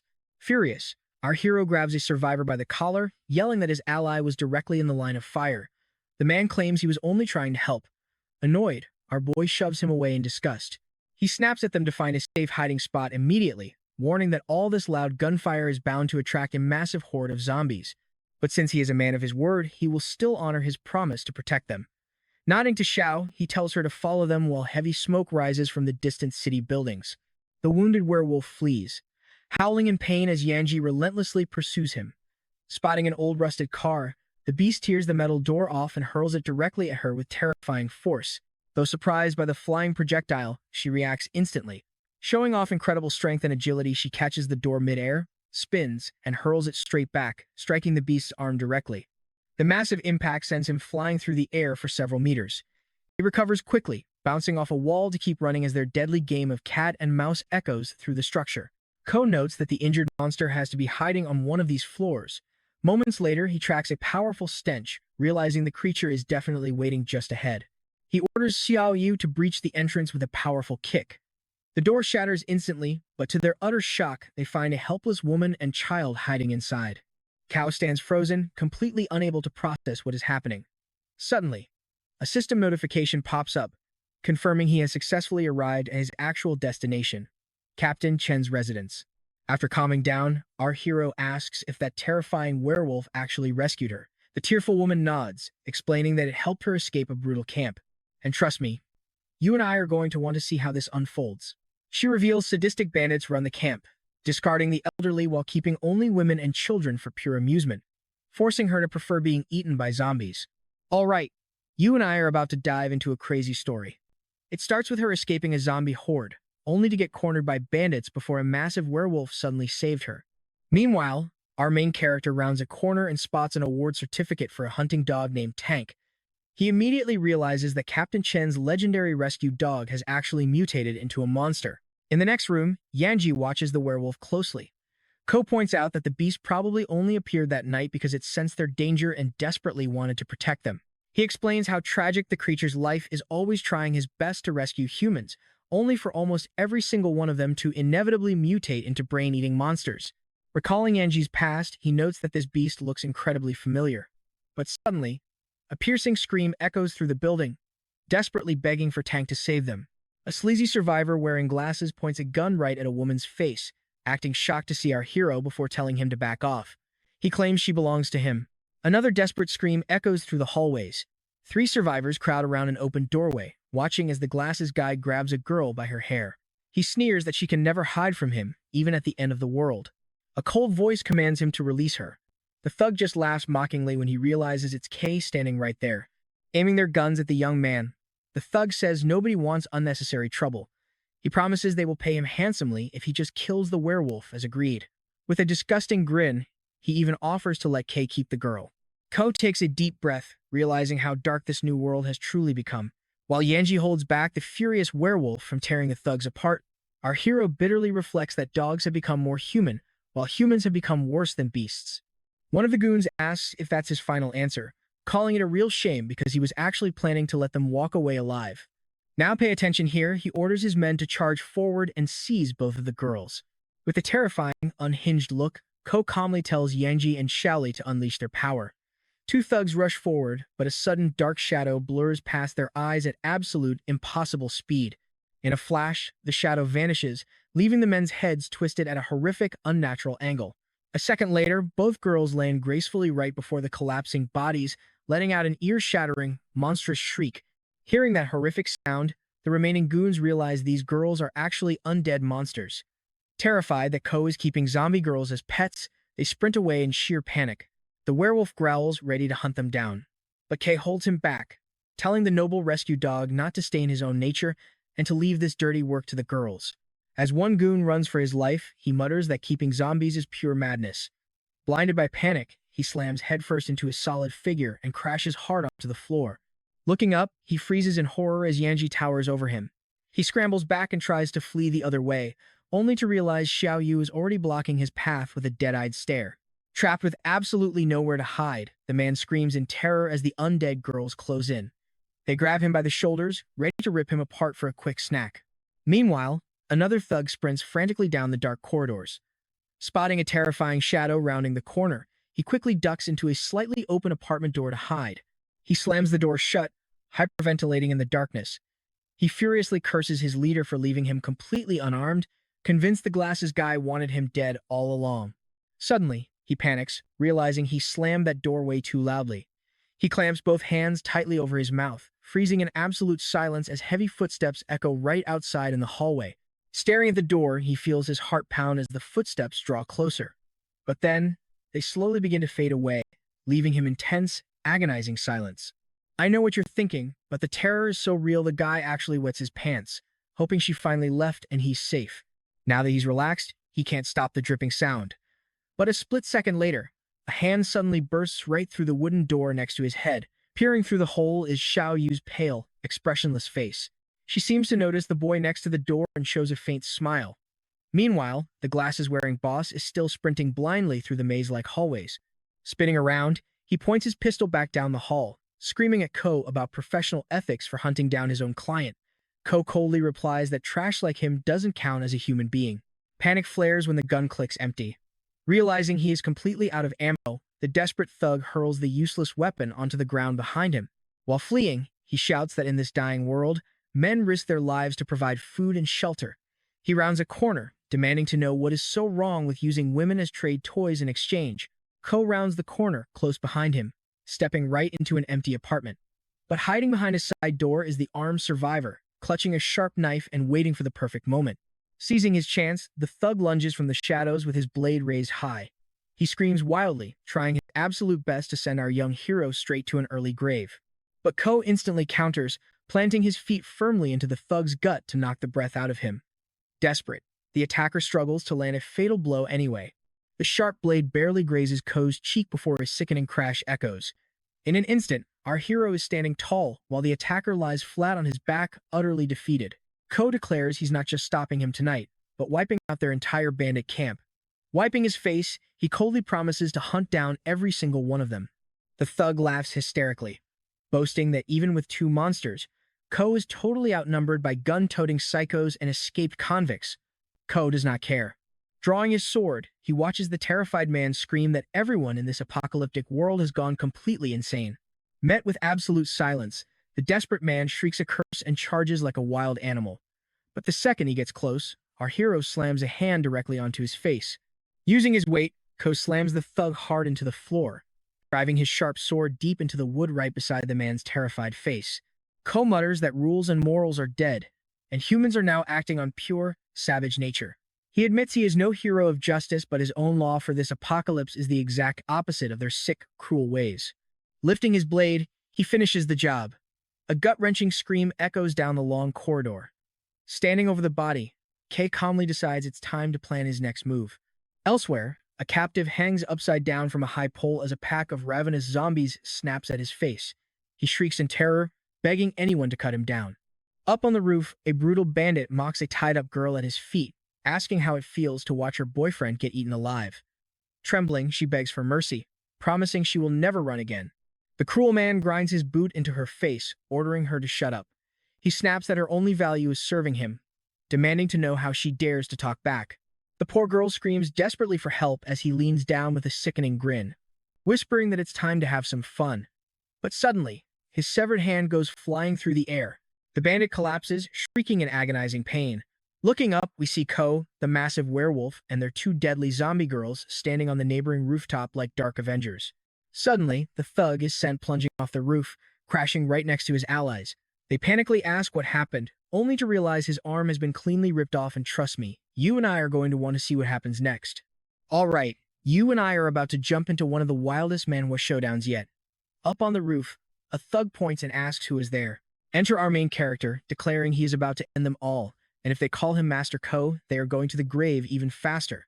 Next, the two zombie girls launch a brutal attack. One of them grabs a thug right by the face and slams him hard against the concrete wall of the building. A brave idiot tries to jump Yanji, but she easily dodges. In a flash, she strikes him from behind, sending him flying straight into the same wall. Now they are hanging halfway out of the shattered windows. Inside, a trapped captive warns another about the crazy fight outside, but she is told to keep her head down or get hit next. Behind a locked metal security door, a woman screams for everyone to get down. Suddenly, the door is blown wide open. A body crashes inside, slamming hard against the far wall. Our powerful werewolf steps through the ruined doorway with a deadly glare. Wide-eyed with fear, a little girl asks if this is the terrifying monster they were warned about. Out in the courtyard, chaos reigns. One thug is shaking like a leaf in the corner, stuttering to his boss that there is no way they can defeat Ko. The boss scoffs, claiming the rest are just brainless zombies controlled by the boy. He confidently declares that even high-tier undead will fear their heavy artillery, demanding they bring out the ultimate weapon. Yanji smashes a glass bottle and hurls the sharp shards straight into a guard's face. Together, she and Shuyu plow through the enemies, breaking free from this cursed camp. Suddenly, a massive gun barrel rotates toward them. Atop an armored vehicle, a gunner grits his teeth and pulls the trigger with vicious intent. The girls leap aside just in time, but the wild gunfire shreds one of the guards trapped in the middle. The armored vehicle barrels forward, tearing the courtyard apart with relentless fire. Kale looks at the survivors he just saved, ordering them to stay put. He turns to his loyal guard dog and tells him to watch over everyone. The werewolf nods silently, locked on his target. Meanwhile, the enemy armor continues blasting, taunting Ko to show his face. Inside, the gang leader rages at the audacity of these intruders, ordering his gunner to keep firing.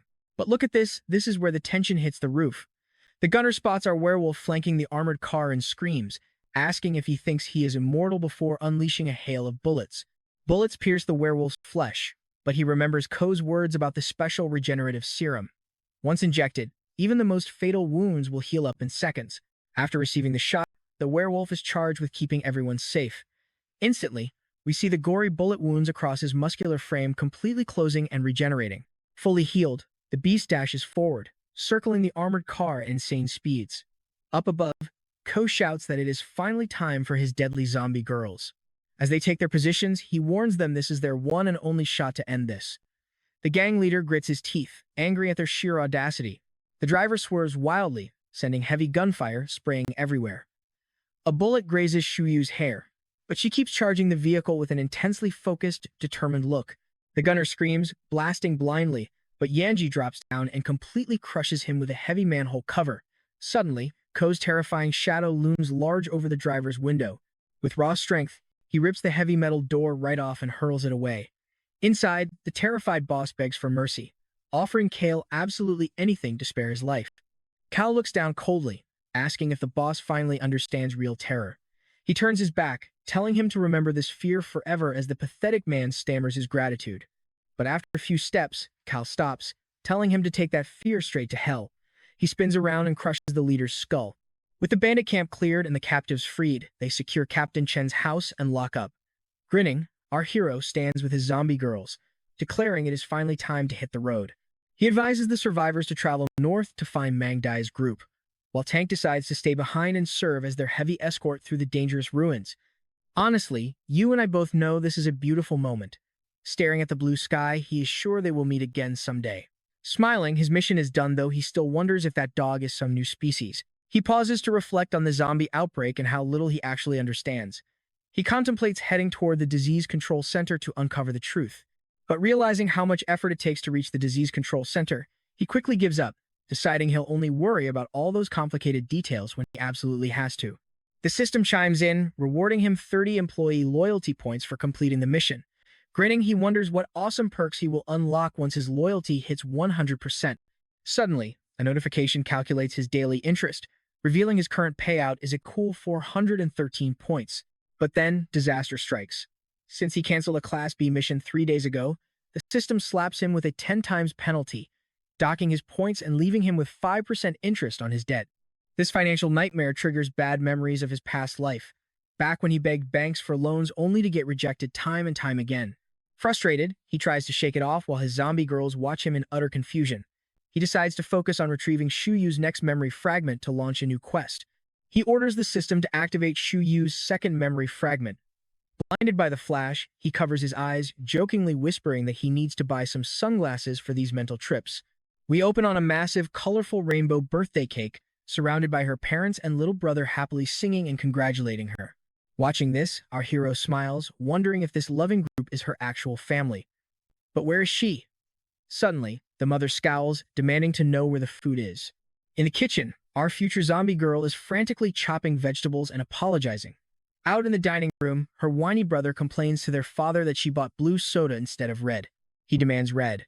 Glued to his phone, the dad says they are the same, but the brat throws a huge tantrum, screaming they are completely different.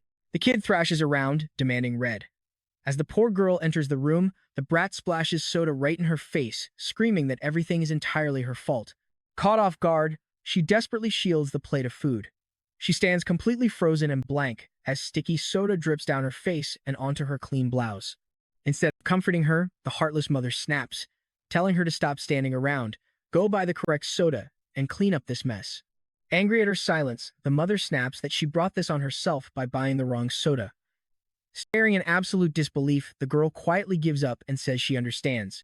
She storms out of the house, slamming the door. Our hero watches, his face darkening with anger. Outside, snow falls under streetlights near a 24-hour convenience store. Shuyu steps out into the cold holding a plastic bag containing nothing but that red soda. In her other hand, she tightly clutches her small handful of change. She squeezes the change angrily and suddenly turns back to the store. That is where we leave things tonight under a beautiful snowy sky, wondering what her next move will be. Stick around for what happens next. Let's dive into this wild apocalypse journey where even a zombie girl deserves a happy birthday. On a freezing, damp night, Shoyu strikes a match and finally lights a single candle. Sitting alone by a park bench, she sings happy birthday to herself over a tiny tart. Smiling, she leans in to eat her tiny treat while our main character watches silently from the shadows. She quietly makes a wish to save up for college, land a decent job, and finally get a place of her own. Clasping her hands tightly, she whispers that she just wants a real home. Watching from a distance, our hero's expression turns completely serious. She blows out the flame, plunging her back into darkness. Suddenly, the system triggers a new D-rank mission to celebrate her birthday, prompting our guy to gently pat the zombie girl's head. He mutters that he would have made her a cake even without a system prompt. But then he wonders, is a basic birthday cake really all she gets? Apocalypse or not, he decides he's going to throw her an absolute banger of a party. Cue the montage of him wheeling her through a supermarket cart while she happily stuffs her face with candy.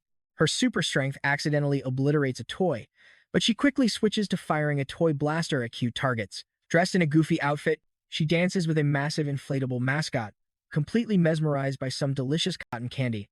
After getting a fresh haircut from the other zombie girl, she picks out a gorgeous new outfit for her big day. Our group holds up perfect 10 scorecards in approval.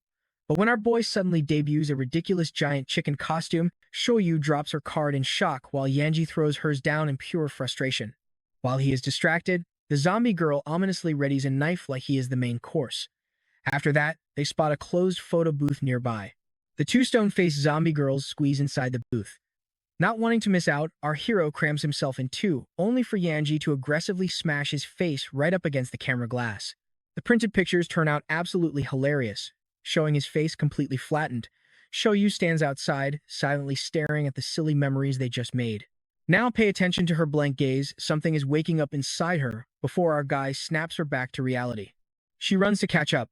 He warns Yanji to put down a store-bought cake because after 2 months of apocalypse, it is definitely spoiled. Instead, he reveals they are going to bake a fresh one from scratch. Our guy secretly hopes that a homemade cake will make Shoyu's loyalty skyrocket. With a recipe book open, they gather all the necessary ingredients to start baking. He asks Yanji to pass the eggs, but they immediately go flying and obliterate against the wall.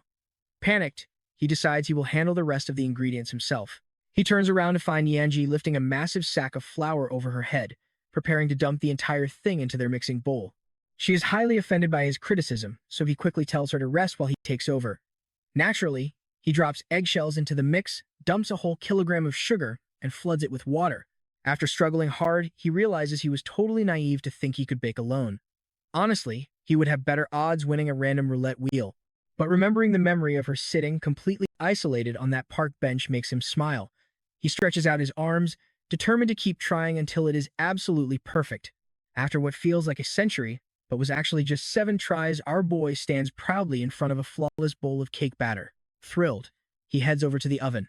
With the generator ready, he grabs the power plug, excited to finally get some electricity running through the entire grocery store. The moment he jams the plug into the outlet, a deafening blast of music erupts overhead. Panicking, he realizes the entire store is wired to a massive outdoor sound system. You and I both know exactly what happens next.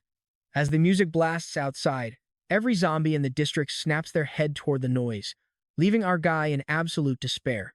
A massive horde of zombies begins sprinting furiously toward the noise. Reacting instantly, our hero rips the power cable right out of the socket. Holding the cable, he admits they screwed up and orders a battle prep.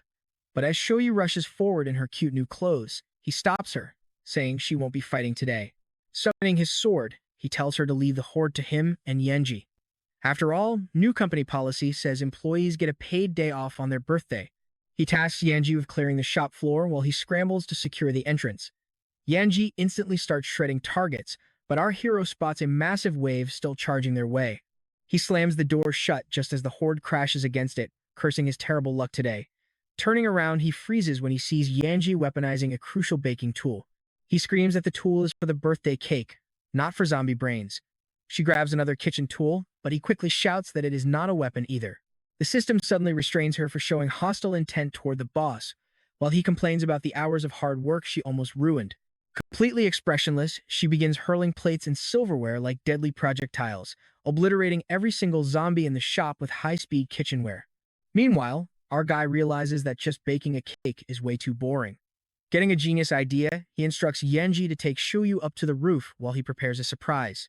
Yanji waves, grabs Shoyu's hand, and heads up. Before they leave, he yells for Shoyu to close her eyes once she reaches the roof and wait for his signal. The two girls head straight for the rooftop. Down below, cars are piled up next to a massive truck as our hero cooks up an absolutely legendary plan. Smiling proudly, he confirms the cake is ready. Instantly, the system screen flashes, activating his collaborative work mode with Yanji for the very first time. This feels completely different from syncing up with Shoyu. Holding the cake safely in one hand, he begins a massive sprint, realizing Yanji's energy has a totally unique vibe. Syncing with Yanji is incredibly smooth and clear. Staring down the massive swarm blocking his path, he knows he can make it. He literally parkours off the faces of zombies, keeping the cake balanced while declaring that absolutely nobody is stopping this delivery. Dodging a claw, he yells that she has waited long enough. He tosses the cake high into the air, unsheaths his blade, and shreds a dozen zombies before the dessert even starts to fall. He catches the platter with perfect balance. Up on the rooftop, Yanji is single-handedly holding off the endless waves of zombies. Shoyu stands quietly in the corner, keeping her eyes closed just like her boss ordered. He knows wasting fuel in an apocalypse is crazy, but making his employee happy is worth every drop. Lighting multiple gas-soaked fuses, he tosses a burning birthday candle backward. He shouts for Shoyu to open her eyes. Concentrating deeply, she slowly flutters them open just as the burning candle arcs perfectly toward the puddle of gasoline. As the flame hits, a massive explosion lights up the street with fireworks, leaving you and me amazed by this epic birthday surprise. All right, let's jump right into this crazy world where Ko flashes a wild smile, shouting that these limited edition apocalypse fireworks are her birthday present as she stares in absolute shock. Even Yenji stops to watch, casually holding a captured zombie in her hands, while Ko runs over with a birthday cake, bragging that the frosting looks absolutely perfect. Presenting the cake, he promises to bake her one every single year as long as he lives, urging her to make a wish. Her serious expression softens as she demands a smile, and he happily starts singing to her.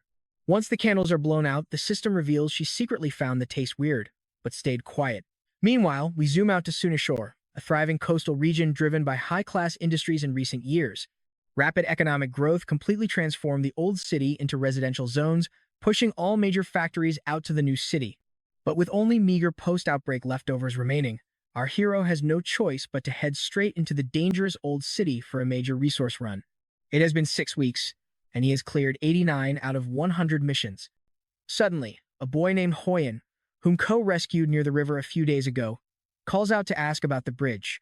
The kid brings bad news: the bridge is completely wrecked, making a rope crossing impossible. Just like that, we cut back to the temporary camp of Hoyan's group. We meet the camp leader, who's been working closely with Ko. He thanks our hero for the update, while the boy eagerly asks if they found anything useful. One of the men chimes in, announcing they spotted a cruise ship nearby. Ko is stunned, asking if it is damaged, but the man says the engine is fine, it just needs fuel. So finding fuel is their main goal now, especially since the base only has enough supplies for 2 or 3 days. Smiling, the leader asks if Ko can handle this mission since his powerful zombie girls are incredibly strong. Ko smirks, knowing the leader just wants to conserve his own men's energy for the big move. Ko tells him to be direct, and the leader laughs, praising his honesty while promising a massive reward once the job is done. Turning to leave, Ko orders them to keep moving supplies to the ship before nightfall. He then calls out to his loyal zombie girls, telling them it is time to move. Now pay attention here, young Hoyan watches curiously before begging to join the run. Ko sighs in annoyance, thinking that people in this apocalypse just get more irritating by the day. A bit later, they arrive at a zombie-infested gas station, where Xiaoyu charges forward, her fists glowing with fiery red energy. She unleashes a devastating blast, leaving a scorched trail on the ground and launching multiple zombies into the air, completely incinerating them on impact. The system alerts us that she just unlocked a skill called Heavy Cleaver, boosting her power immensely despite having a fixed cooldown timer. Hoyan is completely speechless, asking if that was Kung Fu and if she can teach him. Ko grabs him, telling him to stop daydreaming and focus on finding that fuel. While the zombie girls keep clearing the perimeter, Ko heads inside the station's convenience store, instructing the kid to look around for anything they can salvage. The boy admires Ko, calling him incredibly kind because he has never seen anyone volunteer to lead the charge like this in the apocalypse. Ko scoffs, claiming he is just a businessman trading help for rewards. But Hoyan insists that making fair deals is a kindness when Ko has the power to take everything. Ko questions if the kid truly believes that, adding that he does not see himself that way, and honestly, it is a miracle a naive kid like Hoyan has survived this long. Still, Ko silently admits that despite the boy's constant chatter, his keen sense of observation and quick reflexes are actually pretty impressive. He offers a rare, gentle smile, telling the boy he is glad he made it. Hoyan grins back with genuine gratitude, admitting he is happy to be alive too. He jokes about being glad he didn't dig his own grave yet. Ko is confused by the weird remark, but the kid quickly covers it up with a compliment. Growing tired of the non-stop talking, Ko decides to send the kid away by telling him to go check the fuel tank of a flipped car near the entrance. Hoyan salutes and runs off, leaving Ko to enjoy some hard-earned peace. Outside, the boy approaches the overturned vehicle, realizing he needs to climb up to reach the tank. Setting the fuel canister down, he begins to climb. Beneath the wreckage, a decaying hand reaches out toward his ankles, followed by a snarling head rising up as the boy climbs, completely oblivious. Suddenly, the boy shrieks in panic, grabbing a rusty metal grate that groans under his weight before completely giving way. Before he plummets, Ko lunges forward and grabs his foot, dryly commenting on how incredibly cautious the boy is. Trembling, the boy warns Ko about the monsters below. Ko groans, asking why he is worrying about others when his own life is at risk, adding that he handled that threat, but a much bigger one remains. The boy asks how big, and trust me, you and I are about to see a massive mutant zombie looming right on the roof.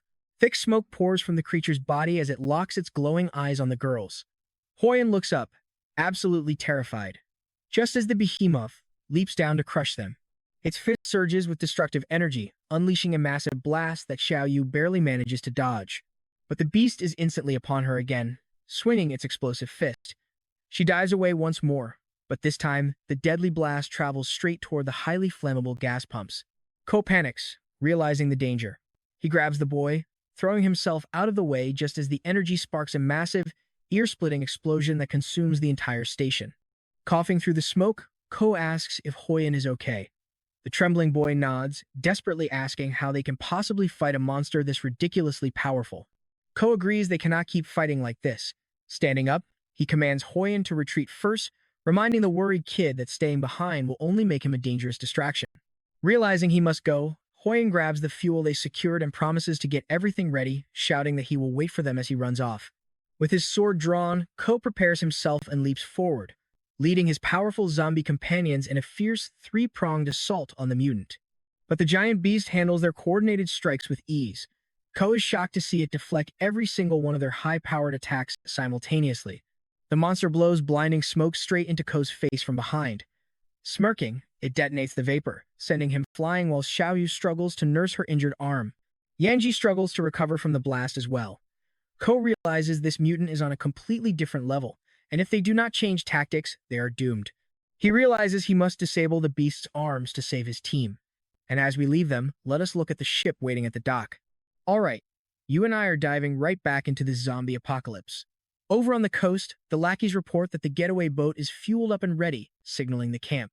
Hoyan is thrilled, thinking they just need to wait for everyone to board, while Ko handles that giant mutant zombie. The gang leader freezes. What mutant zombie?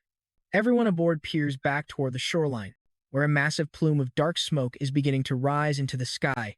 Squinting through the haze, they spot our main character and his crew running for their lives. Hoyan grins, pointing out that their savior is finally arriving. The leader looks on, plotting. Behind our fleeing heroes, the giant mutant is missing an arm.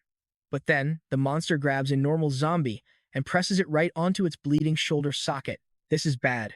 The standard zombie melts into its flesh, instantly regenerating the severed limb. Ko realizes this freak can absorb other infected. Luckily, the path ahead of them seems relatively clear of other threats. He believes all they have to do is make it to the shore. But when he stops to look out at the water, he sees the ship drifting away. His voice shakes. They actually abandoned them. At that exact moment, the system chimes, confirming the Rank B mission to escort the commissioner is officially complete. Ko stands silent, processing the betrayal. He quickly orders his two zombie girls to initiate tactic. C. Letting out a loud roar, he successfully draws the attention of the giant mutant. The beast gets impatient and lunges forward. Seizing the perfect moment, Yamjai hurls her weapon, striking the giant dead in the chest. At the exact same time, Xiaoyu drops from above, her weapon locked and loaded. But the behemoth blocks her blow with its reconstructed arm. Suddenly, a sickening tear splits open on its shoulder, revealing a massive, twitching eyeball. Giving it no time to recover, Ko rushes in with his sword, targeting its remaining arm. He glares at the retreating boat, furious that he believed their promises and fell for another lie. Watch closely as his absolute rage explodes. He strikes the beast, remembering the fake friendships and endless lies that always seem to rule this ruined world. After dropping the giant, he mutters that he is sick of humanity. Then a low rumble echoes behind him. He turns around to see a massive horde of monsters approaching. And it is not just zombies. Terrified survivors are running, screaming that the boat abandoned them to die. With nowhere left to run, they desperately head toward Ko, begging for his help. A fleeing man is grabbed by the undead, screaming Ko's name. But our protagonist just watches with cold, unfeeling eyes. He is done playing the savior. The zombies swarm the fallen man as the others flee. Ko remembers the myth of Sisyphus, who was condemned to push a heavy boulder up a steep hill forever. The rock would just roll back down, forcing him to repeat the useless task endlessly. Our hero refuses to live like Sisyphus. Suddenly, a new C-rank mission pops up, titled Protect Me. Dozens of identical system notifications flood his vision. Ko stops. If he rescues these people today, what about tomorrow? What happens when the food inevitably runs out? What if they get sick or turn on him? The rock will never reach the summit. Nearby, a young girl gets cornered, crying out desperately for someone to save her. She screams in absolute terror. Suddenly, our hero leaps into action, his blade slicing through the two monsters closing in on her. Shaking on the ground with her eyes shut, she slowly opens them. She looks up to see Ko standing over her, his expression entirely blank as he cuts down the undead. Meanwhile, Ko wonders why his body is even reacting like this. He moved on pure instinct to protect her, even though he has no idea why.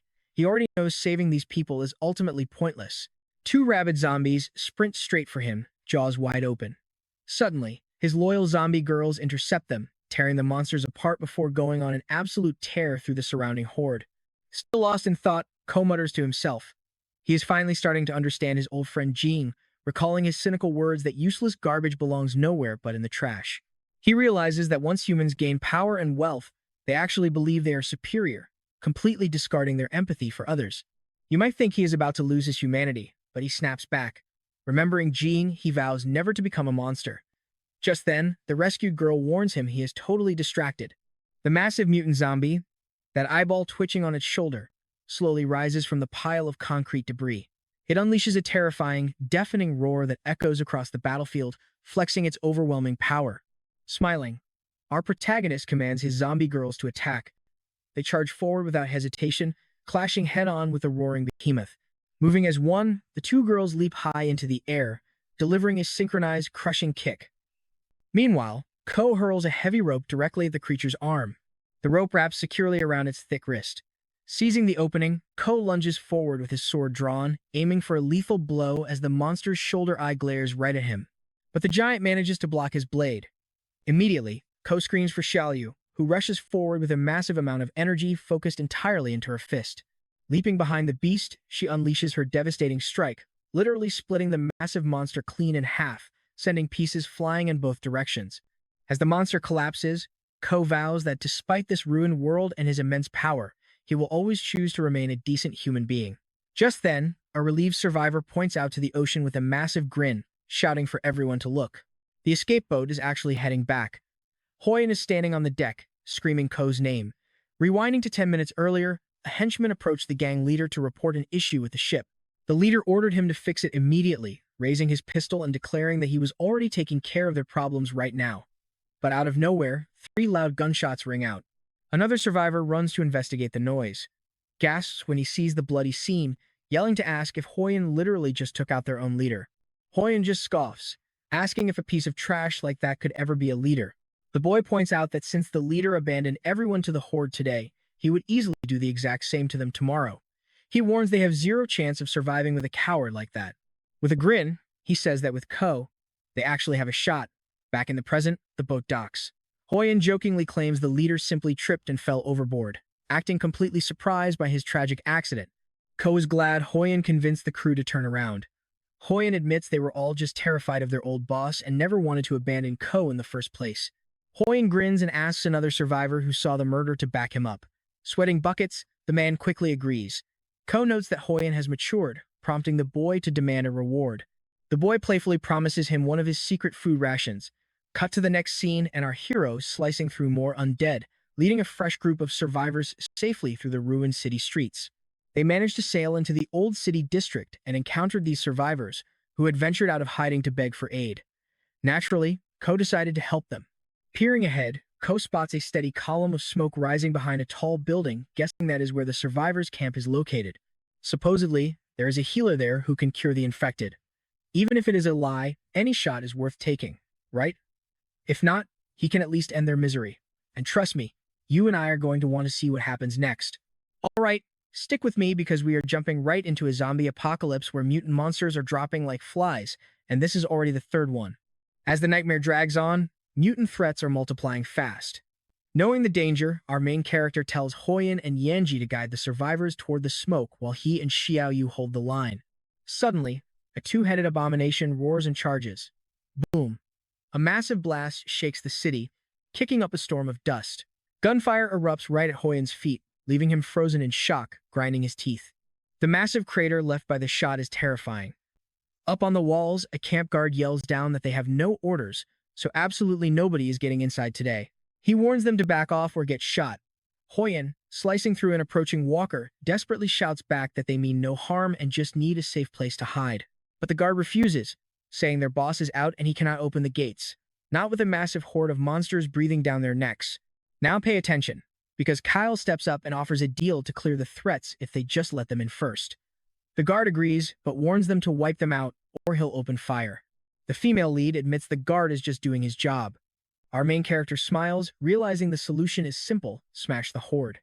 He immediately triggers a combined attack mode with Yanji. He flings a heavy rope to her, calling out their tactical choral play. She snatches it midair, effortlessly weaving through the undead crowd with the line her leader provided. Kao screams for everyone to scatter or hit the dirt. Hoyen grits his teeth, realizing the danger, and quickly dives to protect a nearby survivor. Holding opposite ends of the rope, our hero and Ganji sprint in a massive circle, trapping the entire horde. As they close the distance, they successfully tie up every single zombie in their path. Pulling the rope tight, they squeeze the monsters together. Our main character yells to Xiao Yu that it is her turn. She begins gathering massive energy around herself and leaps high into the air. Slamming her feet down, she unleashes her heavy slash skill as a devastating kick, launching a massive wave of red energy straight at the trapped horde. That slash slices cleanly through the heads of the trapped monsters. As the smoke clears, they all drop dead. But when our hero looks back, his heart sinks. Another massive wave of undead is coming. I know what you're thinking, but they can't rest yet. He warns everyone about the incoming horde, knowing the exhausted girls have been fighting since the river crossing with no break in sight. The sheer volume of monsters is insane. Drawing his blade, our hero prepares for an all-out clash. Out of nowhere, an unknown beast leaps behind him, slamming down to leave a huge crater. Right after, a second creature crashes into the exact same spot, kicking up a massive wall of dust. Amazingly, these newcomers start tearing the normal zombies apart, causing total mayhem. Our main character watches in utter shock, realizing he's never seen this bizarre species of monster before in his life. Through the dust, three mysterious figures in hazmat suits appear, casually noting that the combat trial results look promising for their very first test. One worker asks a young survivor if she is all right. She points to a minor scratch, but the man reassures her that even bites are no big deal now.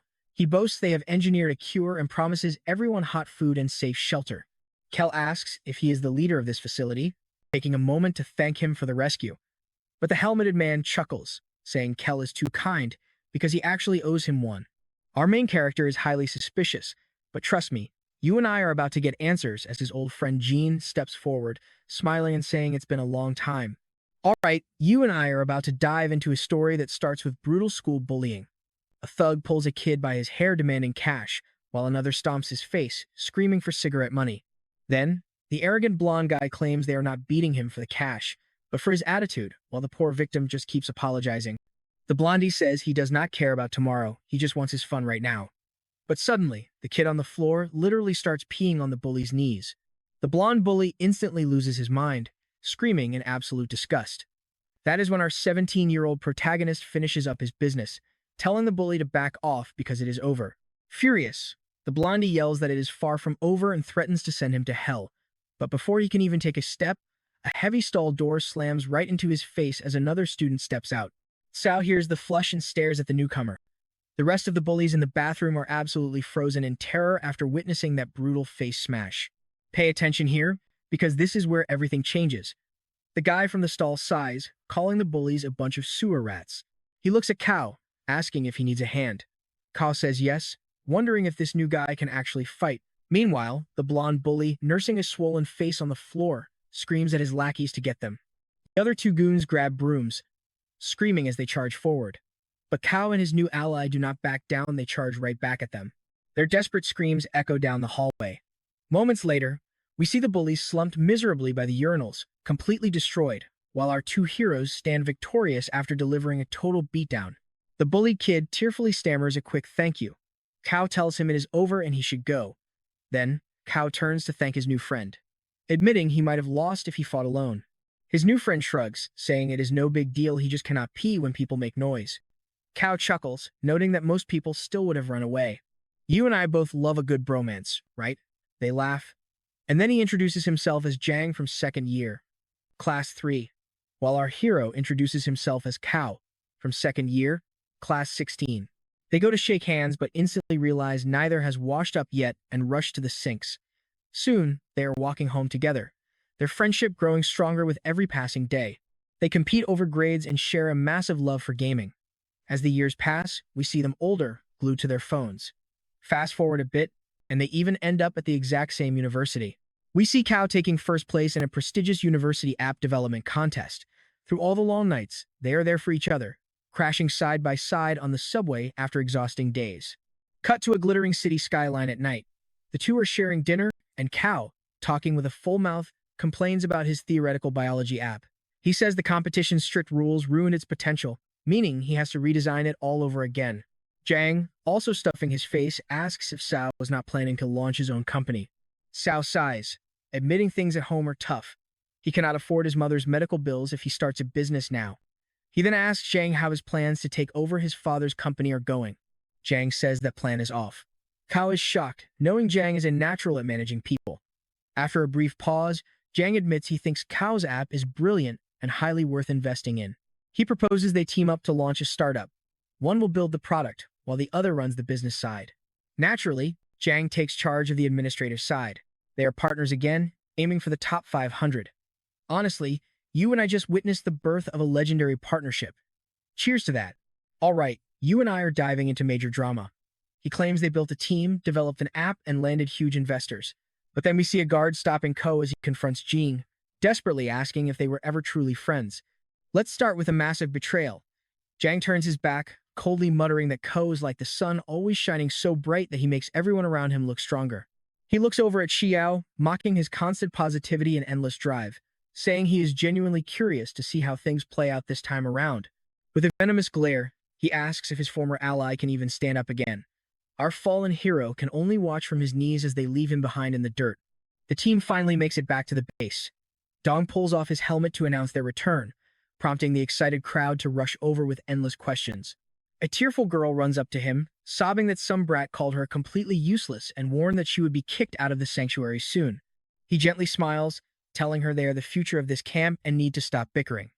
Meanwhile, Ko remembers his old friend's cruel words about how garbage belongs in the trash heap. An elderly woman asks if useless seniors like her are allowed to stay, and he reassures her immediately. He then yells to the crowd to welcome their new guests with fresh supplies. Ko just stands there, completely paralyzed by the lively scene. His mind flashes back to his former friend, coldly turning his back and telling him to get lost forever. Disgusted by the fake act, our hero turns away. Annoyed, he calls out to Yamji and Xiaoliu, telling them they are leaving right now. Just as he heads for the exit, two sharp system pings ring out. A brand new quest demands that he remain at this base and await further activation. The system cheerfully warns him that refusal is not an option unless he wants to be forcibly dragged away in 30 seconds. He is absolutely stunned. Why the sudden quest? Why is the penalty so incredibly harsh this time? Our hero cannot help but wonder if the system is actually trying to save his life or just playing games with him. Suddenly, Hoyan screams directly into his ear after being ignored for ages, finally snapping him out of it. He asks if Ko wants to join them in moving the bodies to the lab. Realizing he cannot escape, our protagonist decides to play along for now and take things slow. With a sigh, he calls out to his former friend, Zhang. Ko offers to tag along just to get a lay of the land. With a friendly grin, the guide welcomes him, stating the medical ward is always open to everyone. Behind the sealed doors of the makeshift lab, a patient is thrashing wildly on a bed. He screams in agony, held down tightly by heavy leather restraint straps. An assistant warns that the mutation is accelerating, meaning he is likely entering Phase 3. The professor orders double the dosage, demanding a stabilizer first to avoid triggering a violent and fatal stress response. He instructs the assistant to pull up the medical files immediately, completely unaware that the infected patient behind them has just snapped through his restraints. Jang gasps in absolute horror as the beast breaks free. The doctor barely has time to turn around before Ko lunges forward, pinning the raging zombie to the floor. Checking on the startled doctor, Ko asks if he is uninjured. While the secretary marvels at his godlike reaction speed, our hero asks Professor Shu if there is still hope. She replies that recovery is theoretically possible within the first hour of Stage 3. Ko barks out an order for them to move fast. They finally slam the experimental cure directly into the thrashing patient. Slowly, his agonizing screams fade away. The shocked onlookers ask if it actually worked, completely thrilled by the result. His pale, corrupted skin even begins reverting to normal. Watching this miracle, our hero realizes humanity might actually have a shot at survival. Is this why the system forced him to stay? Sometime later, the grateful professor thanks our hero, admitting he would have been completely doomed without him. Ko humbly brushes it off, realizing he still does not even know who the man is. Jang steps in to introduce everyone, explaining that when the apocalypse first struck, he was homeless and completely helpless until he crossed paths with these brilliant scientists. Now pay attention here. This is how they actually built this sanctuary. These doctors chose to stay behind in the city to engineer a cure, turning this abandoned laboratory into a safe haven while Jang searched for survivors. Ko asks if the vaccine is fully complete, but his former friend admits the current formula still has less than a 50% success rate. Our hero suspects his urgent quest is tied directly to this experimental cure. Suddenly, Jang hesitates, shifting uncomfortably before trying to bring up their dark past, stammering and struggling to find the right words. Breaking the tense silence, he suddenly shouts a desperate apology. Ko is stunned, demanding to know what he means. Jang admits he was a traitor and knows he does not deserve trust. Ko turns his back, telling him to save his breath, because some things are unforgivable. As he steps away, he barks at him to cut out the pathetic, fake drama. Jang stumbles forward, desperately pleading for him to wait and listen. But before the chase can begin, a crying little girl suddenly runs out, calling for Jang in tears. She asks when her mother will finally be well enough to see her. Kneeling down, Jang tenderly reassures her that her mom is recovering well and they will be reunited very soon. He gently sends her off to play with the other kids, and she runs away happily, waving a cheerful goodbye over her shoulder. Let's pause for a second here. Ko mockingly asks if Jang threw her sick mother out like trash. Jang closes his eyes, explaining this camp only exists because of the survivors.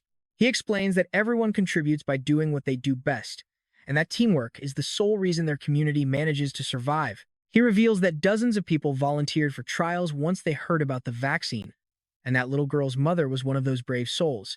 Human testing is incredibly dangerous, and he wants to finalize the cure quickly so families can finally reunite. Jang confesses he only truly understood Ko's worldview after starting this research, realizing how incredibly blind and selfish he had been in the past. The survivors here showed him that cooperation is the only way to live to see another sunrise. Before the world fell apart, he only chased wealth and power, following his father's toxic footsteps. The apocalypse forced him to realize those things are totally worthless, prompting him to angrily curse his former foolish self. He clarifies that he is not begging for forgiveness, but genuinely repents for his past sins. Still skeptical, Ko demands to know what his real angle is. A desperate Jang insists he is being sincere. Ordering him to drop the performance, our hero demands his actual goal. Jang finally confesses that Professor Cam used to work at the Disease Control Center. That facility is completely overrun by the undead, thwarting all previous entry attempts. He wants to team up with Ko to infiltrate the building and retrieve the crucial data locked inside. Bowing deeply, he literally begs for his help. He desperately argues that the vaccine is their only shot at surviving and ending this hellish nightmare once and for all.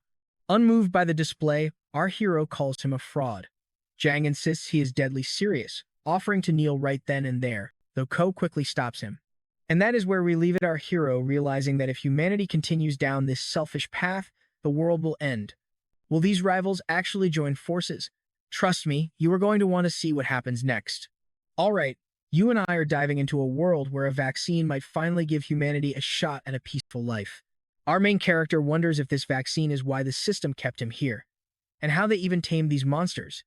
After thinking it over for a brief moment, he finally agrees to help his former friend. Jang steps forward for a happy hug, celebrating the good news, but Ko instantly warns him to stay back. Glaring at him, Ko makes it clear he has no plans to forgive him or play nice. The only reason he is cooperating is for that vaccine. Jang nods in understanding, thanking Ko once more. Shortly after, the squad gets the order to pack up and roll out. Suddenly, the system screen flashes with a brand new quest to retrieve the virus research data. Meanwhile, under a bright blue morning sky, actual zombies are being tossed into the air. A bizarre, hairless monster with a gaping maw moves with terrifying speed. It pins a zombie to the dirt while effortlessly throwing several others backward through the air. Watching from a safe distance, Kale asks about those dog-like beasts. John replies that they are the starting point of their research. Apparently, Professor K engineered them with enough intelligence to follow basic orders.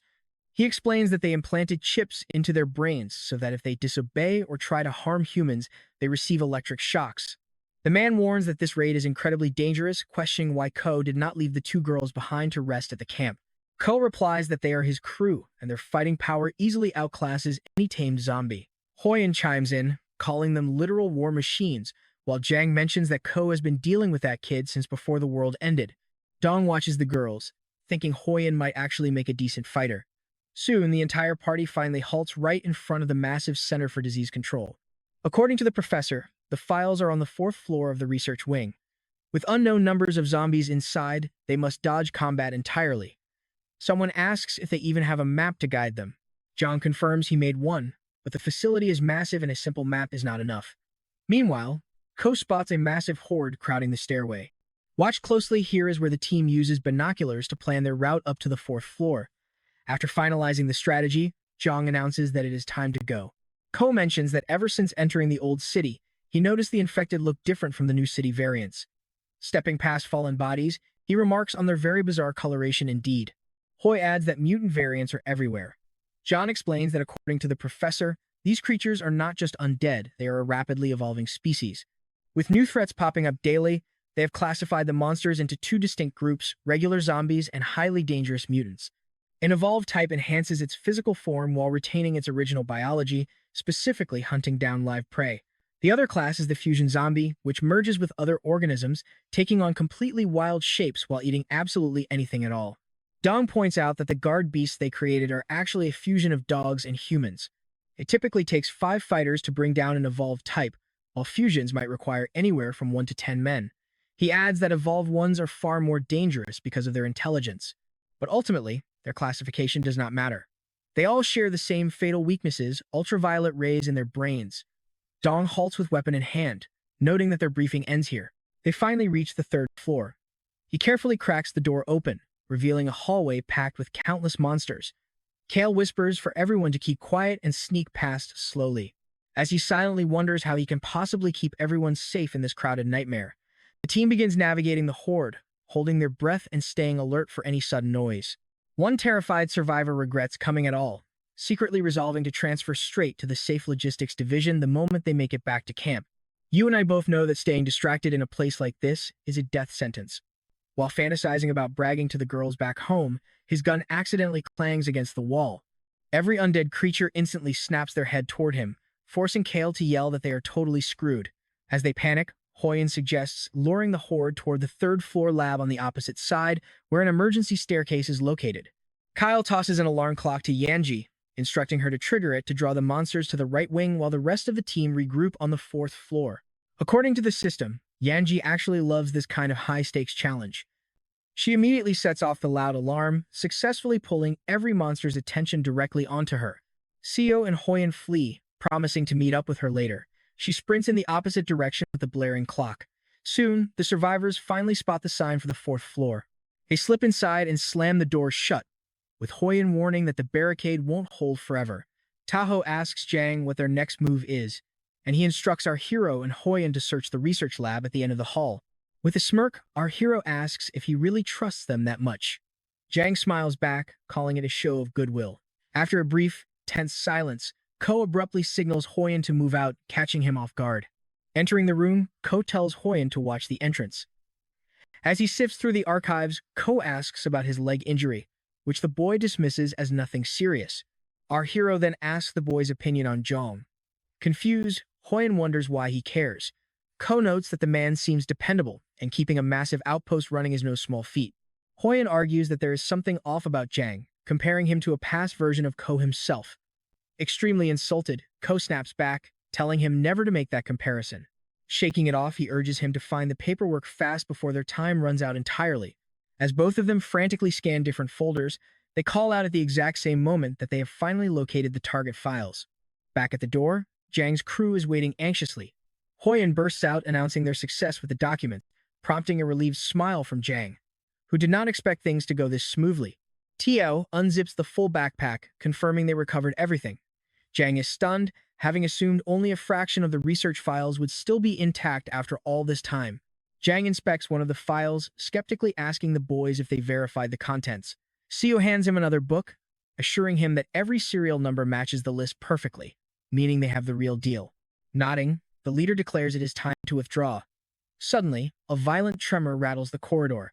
Before Seo can even figure out where it is coming from, the entire concrete floor detonates, blasting everyone backward. Kel screams at Hoyen to shield his face. Amidst the smoke, our hero wonders if Yanji triggered this or if she stumbled upon a powerful boss. Spotting the girl nearby, he asks if a hostile is close. Suddenly, he catches sight of a horrific mass of multiple zombies fused together into a single entity, leaving him utterly speechless at the sight. Staring at the beast, Cal warns that this thing is ridiculously powerful and they must put it down immediately. He barks at Yanji, who is holding a heavy stone, to aim directly for its face. She hurls the rock just as the monster tries to tear an iron bar out of its chest. The monster rips the metal free, throwing up a massive cloud of blinding dust. Seo shudders, realizing that if they had shown up any later, this nightmare would have finished its fusion process. Emerging from the dust is a horrific mutant boasting 3 heads and 6 arms. John quickly commands his 2 experimental beasts to strike, and they launch themselves directly at the abomination. But just like that, we watch their best defense get easily crushed. The mutant grabs the beasts with its multiple arms, instantly exploding both of them into nothingness. You and I are jumping right into a wild fight as Kao starts collaboration mode, telling his zombie girls to stop the fusion. Xiao Yu leaps at the mutant, but it screams, shaking the whole room.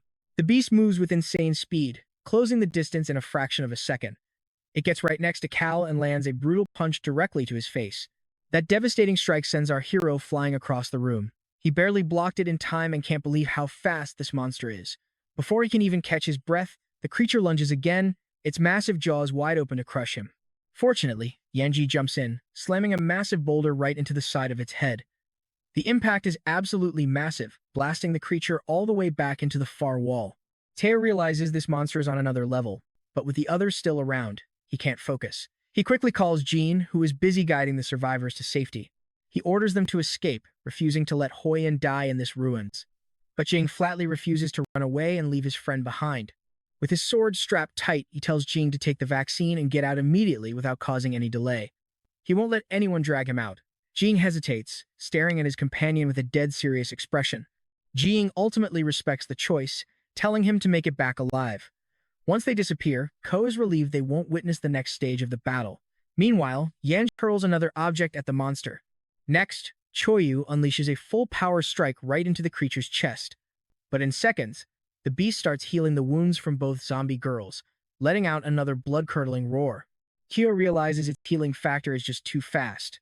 They have to land one massive, lethal blow to end this once and for all. Now, pay attention here because our hero is in a desperate corner. Yenji's arm is broken, Shu's skills are on cooldown, and time is running out. But he gets a crazy idea for Shu's timer and closes his eyes to test it.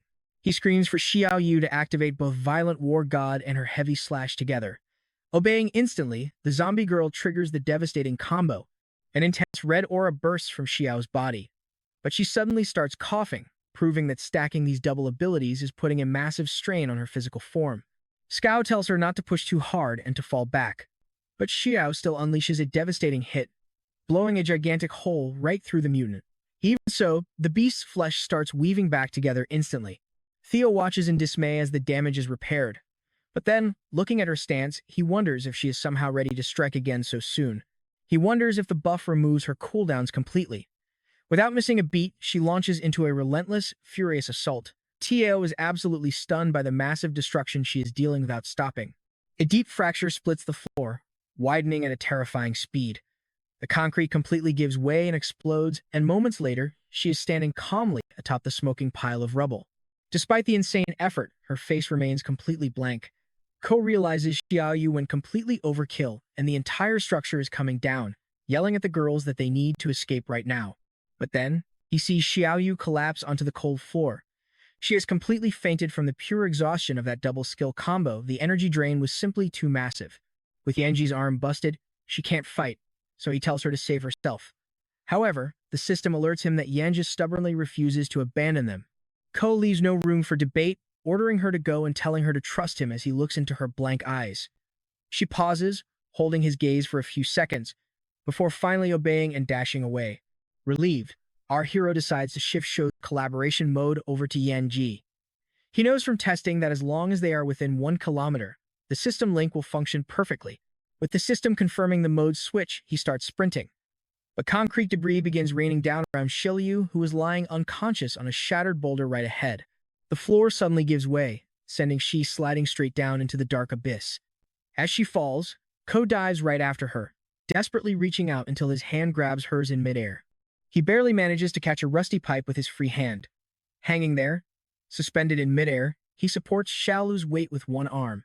Slowly, he notices her eyes begin to flutter open. I know what you're thinking, how romantic, right? Well, he smiles and says he'll never let her go, but then quickly adds that the middle of a collapsing building isn't the best place for a chat. He releases his grip, catching her bridal style as they crash into the dust below.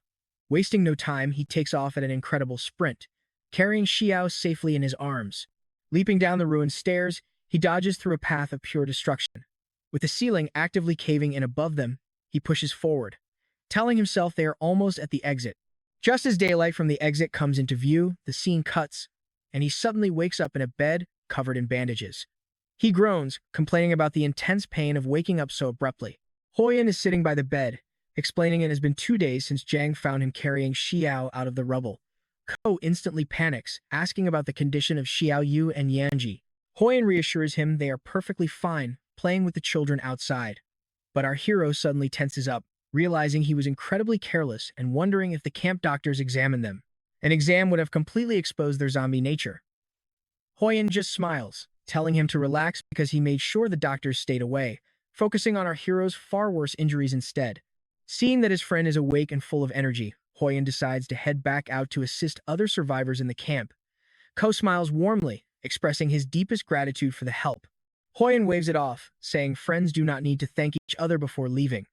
Once the door shuts, our hero lies back in silence, lost in his thoughts. He finally sighs with relief, glad that Yanji and Sho are safe and their secrets kept. He then brings up his system interface to review his mission rewards and status upgrades. The system announces that Sho's loyalty has reached 99%, granting a memory fragment on the next roulette spin. He is then prompted to confirm whether he wants to start the spin. He accepts the spin, watching the wheel turn. He realizes that reaching a specific loyalty threshold triggers these valuable memory fragments, unlocking the past of his companions. He wonders if the system is testing him by showing what happens at max loyalty, but shrugs it off as unimportant for now.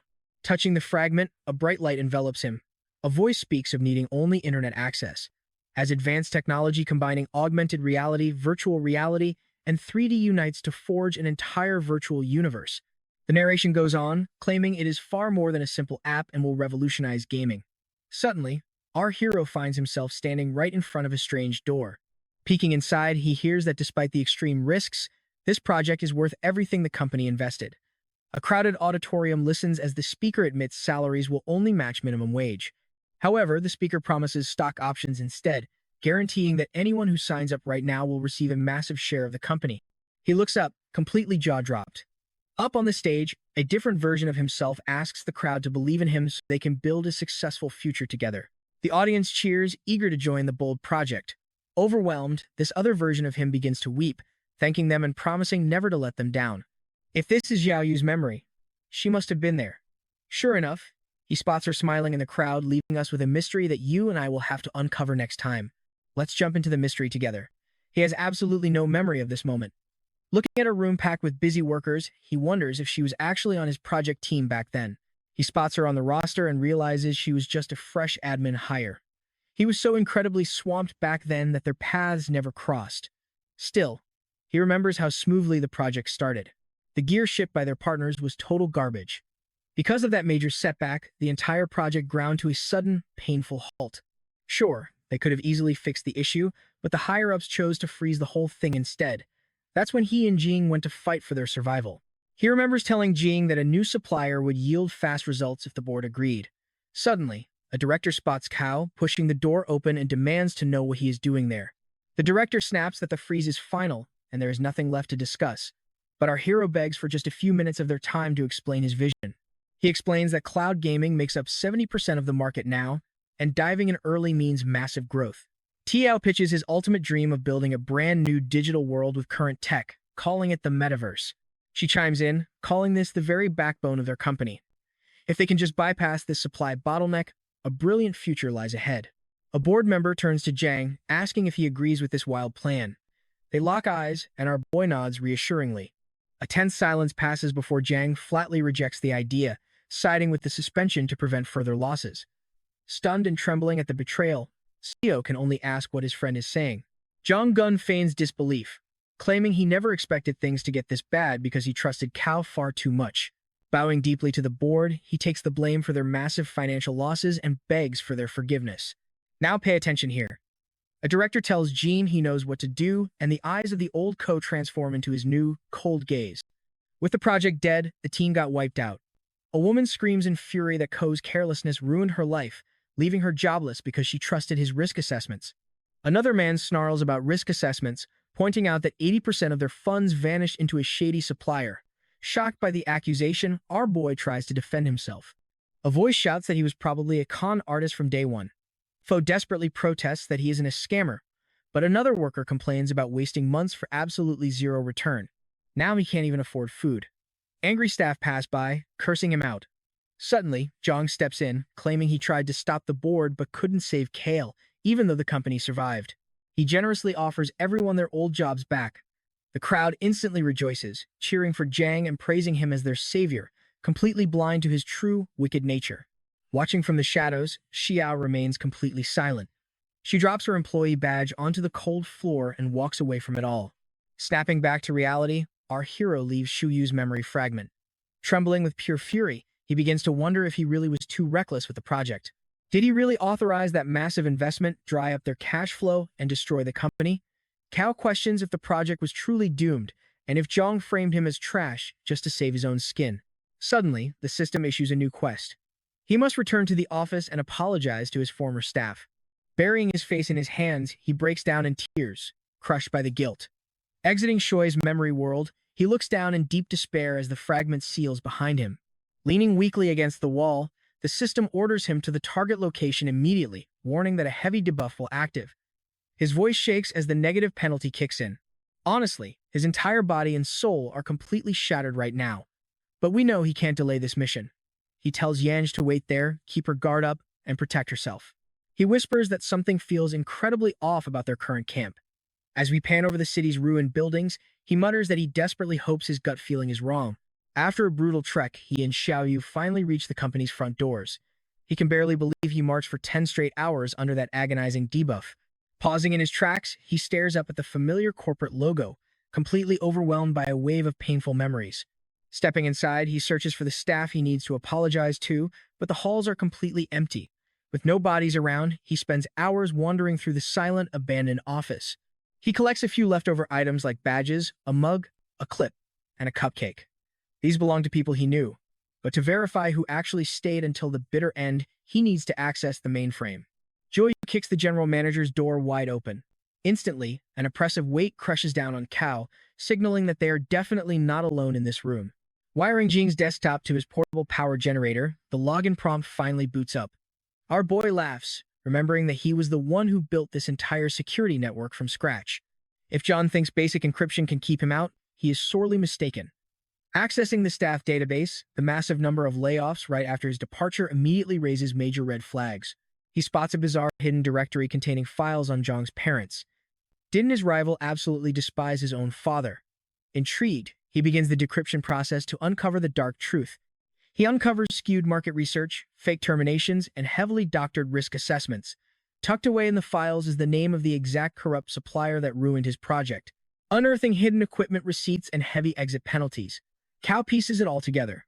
The shady supplier's legal representative was actually Zhang's personal secretary all along. He was ruined over a simple supply bottleneck. Yet the mastermind pulling the strings was Jing the entire time.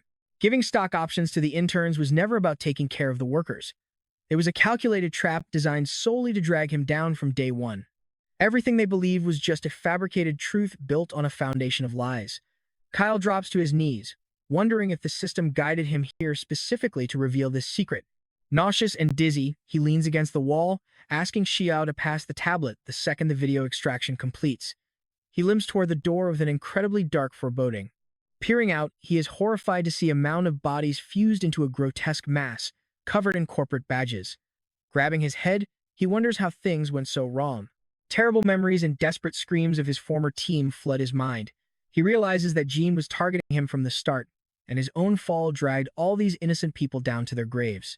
He screams out that they were completely innocent, tears streaming down his face as he breaks down, begging for their forgiveness. Xiao rushes over, handing him the tablet as a video starts playing. On screen, a woman asks if the recorder is active before cheering, introducing herself as a runner working under Liu. Liu explains that the team wanted to share a message, but since they couldn't reach him, they trusted manager Zhang to pass it along. One colleague steps up, saying he has just one thing to say. Quit being careless, man. Another guy cracks that Ko vanished too fast to get punched, while a girl mentions seeing him begging for bank loans. Trust me, our journey has only just begun. All right, You and I are jumping right into a wild scene where a girl offers a bank connection but warns him that forgiveness is not on the table.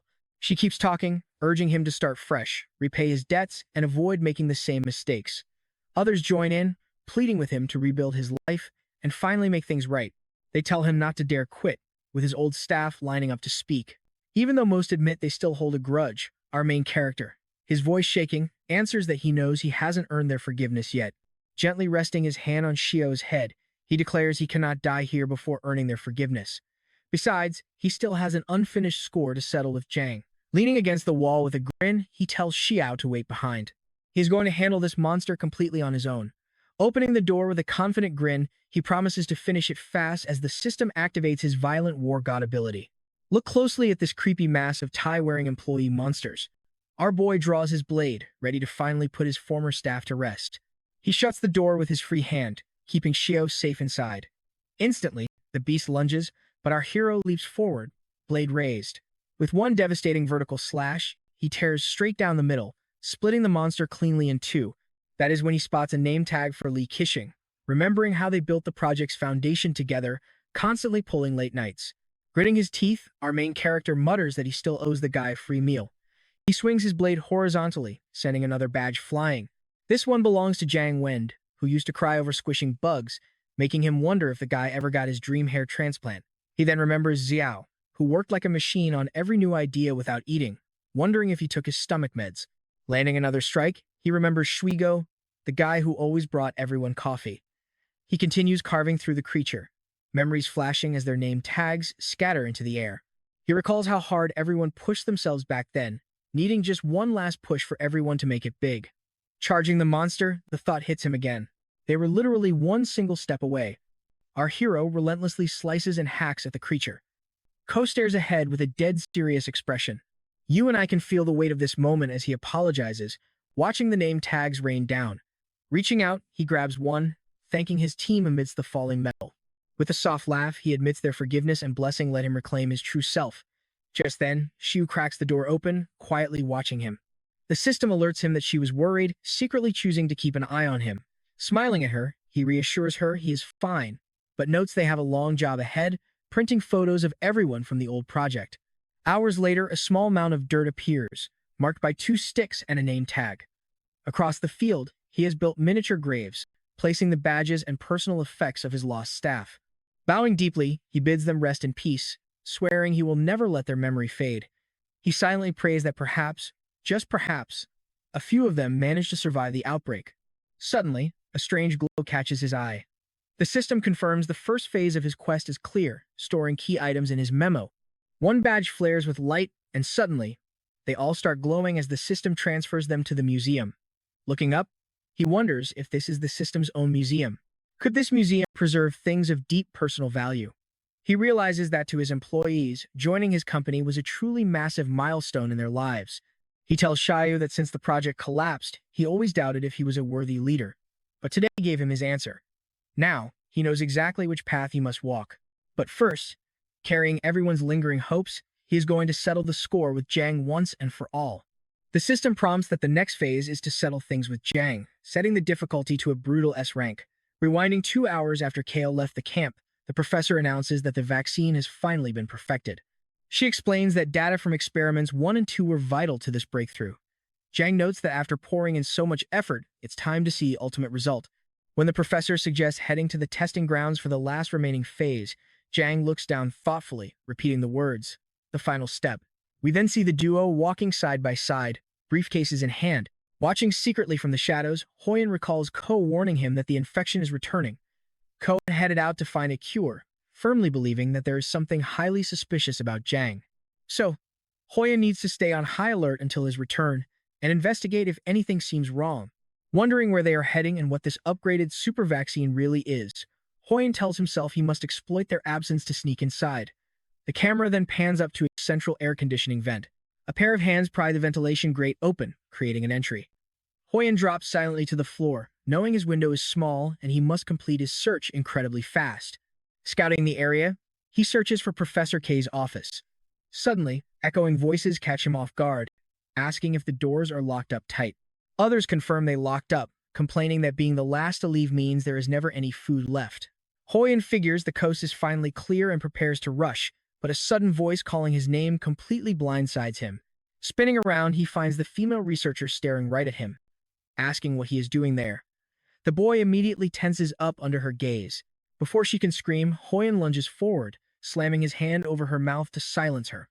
Raising his blade, he mutters a cold apology, stating she should not have crossed his path. He drives the blade down, but the researcher reacts instantly, catching his hand to block the chest blow. Expressionless, Hoyan registers the failed strike and quickly pulls his weapon back. Trembling, she offers to guide him anywhere he wants, pleading with him not to kill her.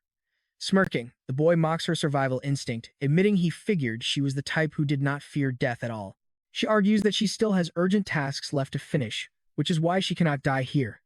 After staring at each other in tense silence, Hoyan finally lets out a heavy sigh. Smiling, he points the blade and orders her to lead. The researcher asks what he is seeking, noting she already scanned the systems and shelves. Holding her bandaged hand, she claims there is only data here. He calmly answers that he simply wants to inspect the area rather than search for any specific item. She insists the vaccine was carefully developed and there is absolutely nothing suspicious about it. But then, the boy pivots, asking what happened to Kanna's mother, remembering the tearful little girl begging to see her mom. Caught completely off guard, she looks down in sorrow, explaining that the last batch of volunteers suffered immune rejection and Shona's mother was among those who did not survive. It all happened too fast, and she passed away before they could intervene. Ultimately, Professor Kan had to step in and arrange the funeral since the child could not handle it. She admits she could not bring herself to break the kid's heart, but defends their actions. In a world this broken, what reason would she even have to lie to him? But the boy is not buying it. He stares at her, stating that the head professor seems far more suspicious, pointing out the shelves packed with books on viruses and anatomy. And trust me, you and I are going to want to see what happens next. Because as he pulls a weird book from the shelf, a hidden microchip drops to the floor. All right, you and I are diving into the action as he spots Neil and picks it up, realizing this is where the professor hid it. The boy then coldly says he is borrowing her computer. On screen, a video plays with someone screaming for a ventilator while a voice begs a patient to hang on. He instantly realizes these are the cruel experiments done on Sienna's mother, wondering why this footage was buried. The professor swears she already told him everything was completely normal, but he just smirks, asking if she truly believes normal research needs to be locked away like this, telling her to keep watching. Suddenly, the video cuts to a voice announcing that the third combat trial is starting. We see the zombified woman clenching her teeth as waves of monsters are unleashed for her to fight. The professor stares in pure horror, gasping at the screen. The boy demands to know how she became a zombie when she was supposed to be buried, but the confused doctor just keeps denying everything. He presses her, asking why combat tests were even authorized if this was all for the good of mankind. He tells her to stop talking and just watch the terrifying truth unfold. How could she expect him to trust them after seeing this? Left speechless, she stares at the screen in complete shock, before frantically typing on the keyboard to figure out why these files were locked away. Now here is the part we need to watch closely. She recalls a colleague surrounded by monsters, handing her the final results and screaming to run because this was their absolute last hope. Staring wide-eyed at the screen, tears start streaming down her face. She remembers an elderly volunteer saying his life was basically over anyway, and that he only wanted to contribute to the future of mankind. Tears pour heavily down her face as the memory of the little girl's mother flashes before her eyes, smiling gently and telling the researcher that she trusted her completely. Breaking down, she weeps uncontrollably as the dark, sickening truth behind her research finally sinks in. She is haunted by memories of the head professor telling her to leave the funeral arrangements to him. He had promised they would find a peaceful resting place, telling her there was absolutely nothing to worry about. Slamming her fist on the desk, she curses, finally realizing they had been lying to her all along. The boy stands frozen, completely stunned by her explosive reaction. She remembers how the director and Jing always brushed off her concerns, keeping her far away from the critical patients. Sighing deeply, she struggles to pull herself back together. She begins typing furiously as the boy asks what she is up to. Putting a hair tie between her teeth, she growls that if they want to build bioweapons by sacrificing innocent lives, she is going to burn this entire laboratory to the ground, tying her hair back. The boy warns her that the vaccine is still incomplete and asks if they should copy the files first, but she says the essential data is already secured. With total confidence, she points to her head, saying the only data she needs is already right here. Smiling softly, the boy tells her she is no longer his hostage. She smirks, replying that they are now accomplices. She warns him that time is ticking. While he burns the physical evidence, She will wipe every byte of digital data from the mainframe. Nodding, the boy agrees that this is a solid plan. Suddenly, footsteps approach. Pay attention here, because we are about to see if the enemies have returned way too soon, leaving Hoyen completely panicked. The doorknob rattles violently as one of them yells that an intruder is inside, shouting to kick the door down immediately. She screams at Hoyen to block the entrance, promising that once she presses the delete button, this nightmare will end. The boy desperately holds back the heavy door, yelling at her to hurry up because his strength is failing, right before a massive crash shatters the lock and the door bursts open. Jang and the director gasp, shocked to find Hoyen sprawled on the floor. Spotting the female researcher, the furious director demands to know what she is doing in his private office. Glaring at them, she declares she is doing what should have been done ages ago, slamming the delete key. The monitor flashes a warning as chemical vials across the room begin to bubble and self-destruct. Collapsing on the floor, the boy gasps that they made it, while the director screams in absolute despair as his life work vanishes. Lunging forward, he shrieks, asking if she even comprehends the immense value of those lost research files. She coldly replies that she knows exactly what they are, which is why she is wiping them. The director rushes her, shouting that they are vital for mankind's survival. Shoving him back, she screams that these horrors have no place in their future. He rants that humans are weak creatures doomed to go extinct, grabbing a heavy chair in a fit of rage, calling her a brainless fool who ruined everything. He hoists the chair high, shouting that she deserves to go down alongside her deleted data. But out of nowhere, a syringe is brutally plunged straight into the back of the director's neck. Jang, wearing a chilling, dead-eyed expression, empties the syringe into the old doctor's neck. The trembling director slowly looks over his shoulder in utter shock. Grinning, Jang mockingly asks if there is any vaccine left, pulling the needle out. The director screams in terror, asking the madman if he even realizes what he has just done. With a dark smile, he says the director should have saved that super vaccine dose for himself. He calmly explains that since it is gone, he will now store the data inside his own flesh. Shaking violently, the doctor curses him. Hoyen demands to know why he created such a monster, and Jang chuckles, explaining that a mere human cannot survive this apocalyptic world without a personal zombie army. The boy scoffs that he is vastly underestimating his own cruelty, but the villain fires back, saying some brutal truths never change, whether in the old world or this ruined new one. He preaches that the road to the future is paved with survival, where the strong ruthlessly prey on the weak. That law of nature has existed since the dawn of time, only the weapons have evolved. The weak are nothing but stepping stones for the strong to rule. He admits his sole focus has always been victory, whether that meant exploiting allies in the past or walking over a mountain of dead bodies today. The dying doctor asks if he had planned to weaponize the virus from the very beginning. Smirking, the traitor confirms it, thanking the foolish old man for making his dark dream a reality. Hoyen spits that the test subjects were just tools to him. Jang shrugs, asking why he should not use the very resources he worked so hard to grow. Smiling, Hoyen fires back that he shouldn't complain when those resources decide to rebel. Suddenly, he drops a small metallic object, sending the villain shielding his eyes while screaming about a smoke grenade. Coughing in the smoke, he growls that Hoyen was always too smart for his own good. But before he can move, a decaying hand grabs his ankle, as the mutating doctor vows never to forgive him.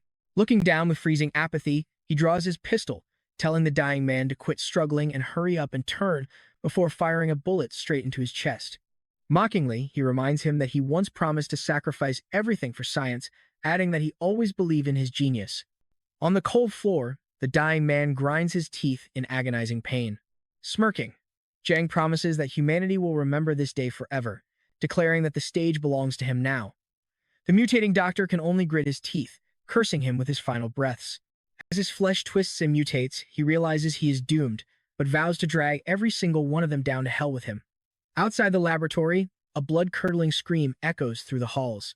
Fleeing down the corridor, Hoyen pants that they got incredibly lucky those two monsters turned on each other, or they would have been torn to shreds too. Bursting outside, he asks what their next move is. She urges him to warn the entire camp immediately, because the director is about to transform into an unstoppable abomination. Suddenly, an armed guard blocks their path, demanding to know what they did inside. Hoyen screams at him to arm everyone, but the confused guard asks why. Trust me, you and I are going to want to see what happens when the chaos erupts. All right, you and I are diving right into the chaos. The professor screams to run, begging him to trust her, while the boy plans to kill his captor the second he looks away. Suddenly, a shadow leaps sky high before crashing back down with earth-shattering force. Hoyan freezes, recognizing the mutated beast as none other than Professor K, triggering pure panic across the survivor camp. A survivor draws his gun, screaming at everyone to stop staring and start shooting. Instantly, a hail of gunfire erupts, targeting the towering mutant zombie from every direction. The beast bellows a deafening roar and charges. Absolute chaos breaks out as people scream for help, yell to activate the ultraviolet lights, or simply run for their lives. Hoyan urges the professor to find cover, but she tells him to hold on. He warns they will get dragged down, but she grins she might just have a way to send Professor Ken to meet his maker early. Confused, the boy asks what she means, but the answer arrives instantly as a brightly colored baseball bat wrapped in rusty nails slams heavily onto the concrete. Yanji remembers Ko's promise to return and his warning to stay strong and defend herself while he was gone. Those words echo in her mind, fueling her resolve. Now watch closely, because this is where she stands alone against the giant mutant. Bat in hand, she prepares to strike, while the monster stares back blankly until a massive crash shatters the silence. Survivors flee in terror as debris rains down. A crying boy runs for his life, begging others to wait for him, completely unaware of the massive boulders falling right toward his head. With a desperate shout, the professor leaps forward and shields the boy from the crushing debris.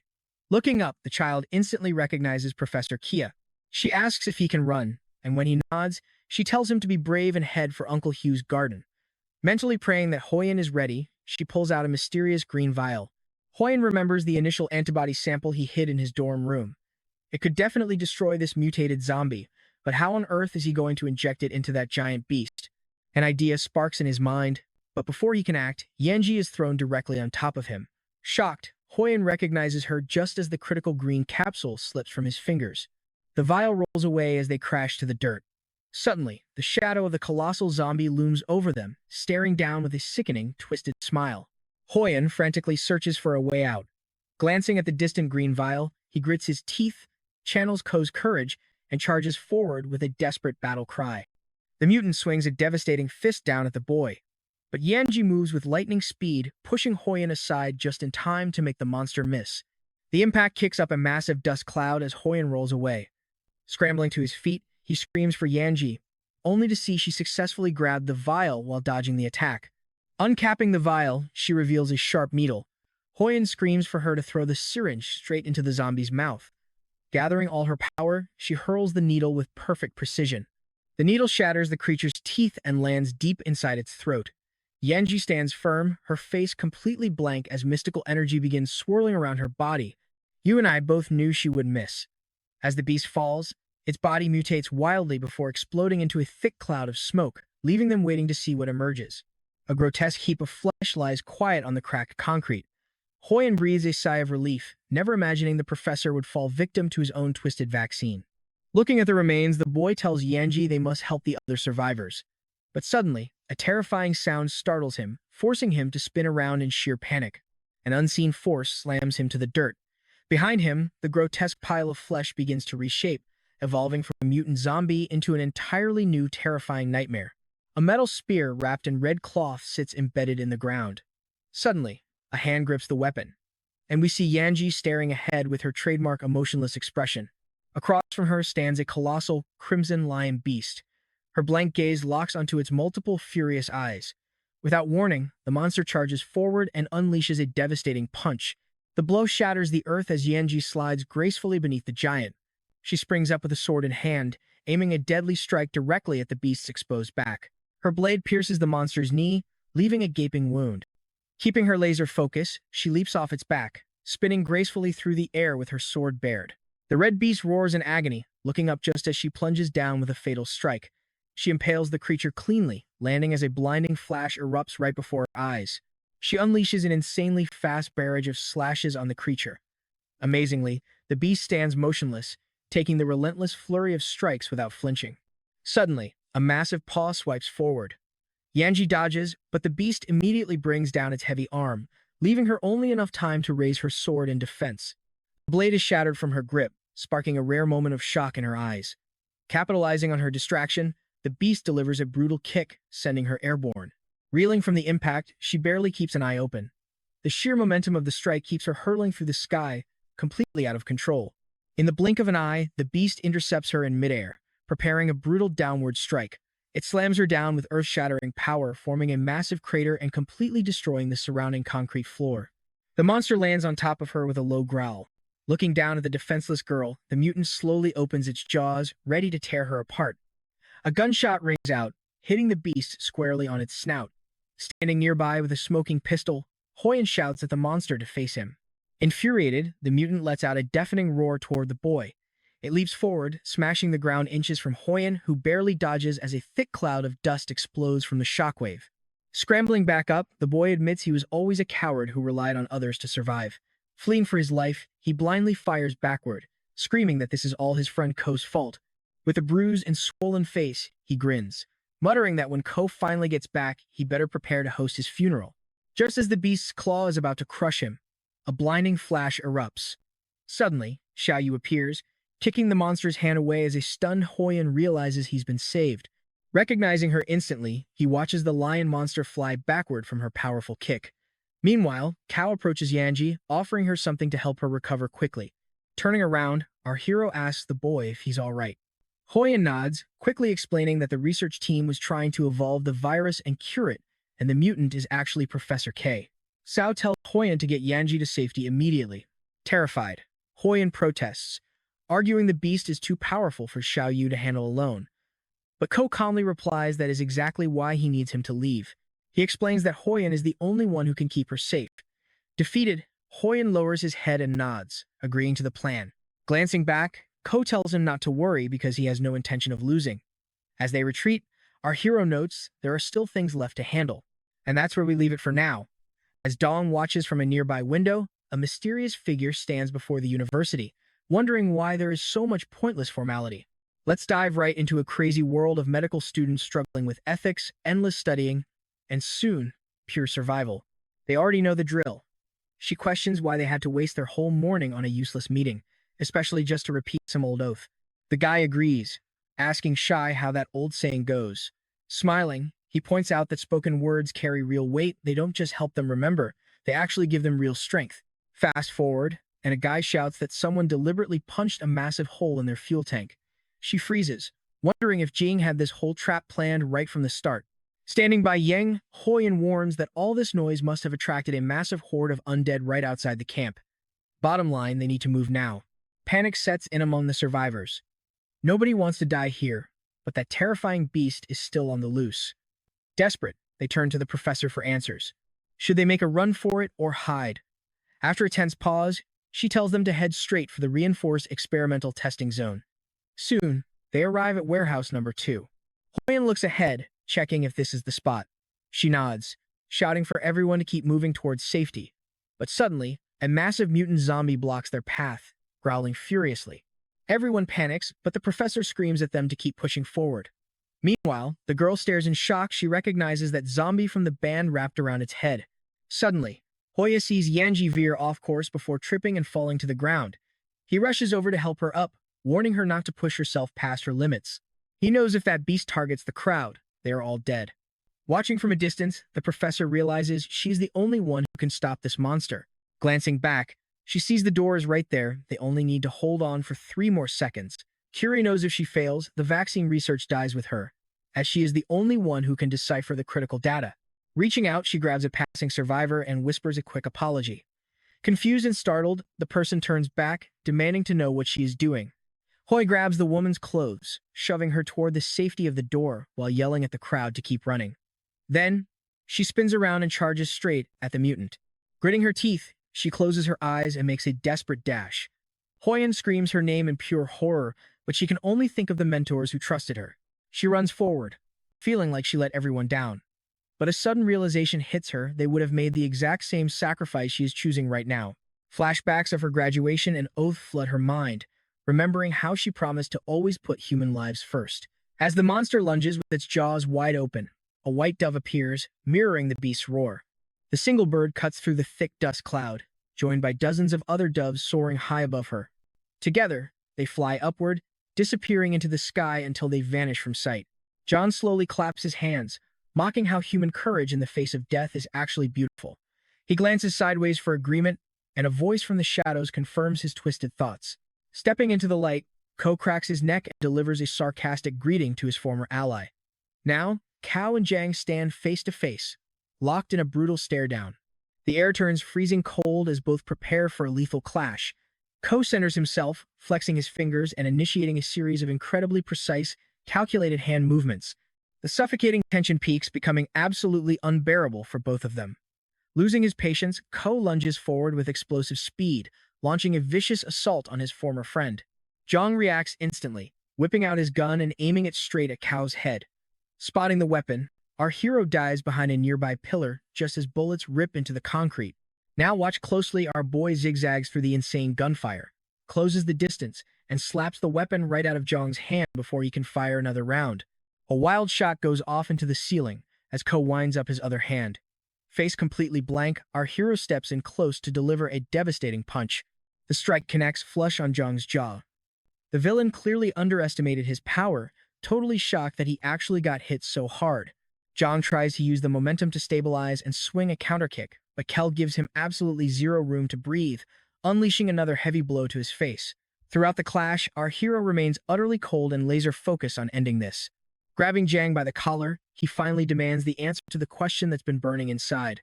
Why did his best friend betray them all? Zhang scoffs, saying reasons do not matter anymore. Our hero asks if he feels any guilt for destroying so many innocent lives. But with a smug grin, Zhang admits he does not care at all. Eyes burning with pure rage, Kale nods. He finally has his answer, realizing there is absolutely nothing left to save in his former friend. Slamming him down, he draws his sword and coldly tells him to be a better person in his next life. He bids Jiang a final, emotionless farewell, his eyes completely devoid of any hesitation or mercy. Without hesitating, he swings the sword down. The defeated villain only has time to close his eyes as the blade cuts through the air. Then, everything plunges into pitch black. Lightning cracks as rain pours over a massive fist clashing against a tiny female hand. The desperate showdown between Xiaoyu and this colossal beast is still raging on. The monster launches a devastating strike that sends Xiaoyu crashing down. Before she can recover, it leaps high, ready to crush her with a flaming fist. You and I both expect her to be dust, right? But as the smoke clears from that massive, ground-shaking explosion, she stands right in the center, completely untouched. Enraged that his attack failed, the beast lets out an earth-shattering roar. Now it's her turn. Gathering massive energy into her small fist, she prepares to strike back. Her fist drives deep into the monster's stomach, sending a shockwave exploding right out of its back. Standing in the downpour, she stares with an icy, lifeless expression. The beast falls to its knees, body trembling violently from the brutal impact. Gasping for air, it desperately struggles to recover from a blow that shattered its core. Right in front of the beast lie several unconscious survivors, scattered like broken dolls. Glaring through narrow eyes, the monster locks its focus on a new target with absolute rage. The zombie girl instantly leaps forward, landing right between the beast and her ally to shield them with her body. She charges the wounded giant with everything she has, preparing another lethal strike. But as she leaps forward, she senses a dangerous object speeding right toward her, and suddenly, all sound completely fades. An explosion rocks the battlefield as a massive cloud of dust swallows them up. Meanwhile, Jiang stands holding a sword, mocking Cao. He sneers that if he couldn't win back then, he has absolutely zero chance now. With a wicked grin, he snaps the tip of Cao's blade with his bare hands. Staring him down, he warns his old friend never to look away from him again. Our hero leaps back as the dust settles, his eyes locking onto an empty syringe on the ground. Dong confirms his fears, admitting that this syringe held the absolute peak of his dark research. As Shoei backs away to recover from that heavy blow, Dong drops a chilling truth in a dying world like this.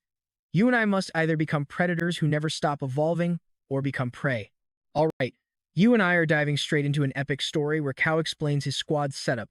He is the boss, the girls assist, and they raid missions together. He explains that sharing resources is the only reason they survived, and they will keep going. Then he offers Hoyan a spot on the team, hinting at a massive, highly important plan he wants to pull off next. Hoyan stands frozen, eyes wide, staring at our hero. Suddenly, a voice speaks up with a smile, promising that of course he will help. We cut back to the brutal duel where Jiang lands a devastating punch right on Ko's chest, sending the boy flying back several meters. Zhang mocks him, claiming Ko always lets emotions interfere, wishing he had killed him before the vaccine got injected. Ko struggles back to his feet, growling that a quick, one-strike defeat is far too merciful for a monster like him. Dong smirks, taunting that the boy just wasted his absolute last chance at survival. But our hero disagrees. Calling him stubborn, the former friend charges, while Kao grips a metal rod and rushes right back into the clash. Their collision unleashes a massive shockwave of dust between the buildings.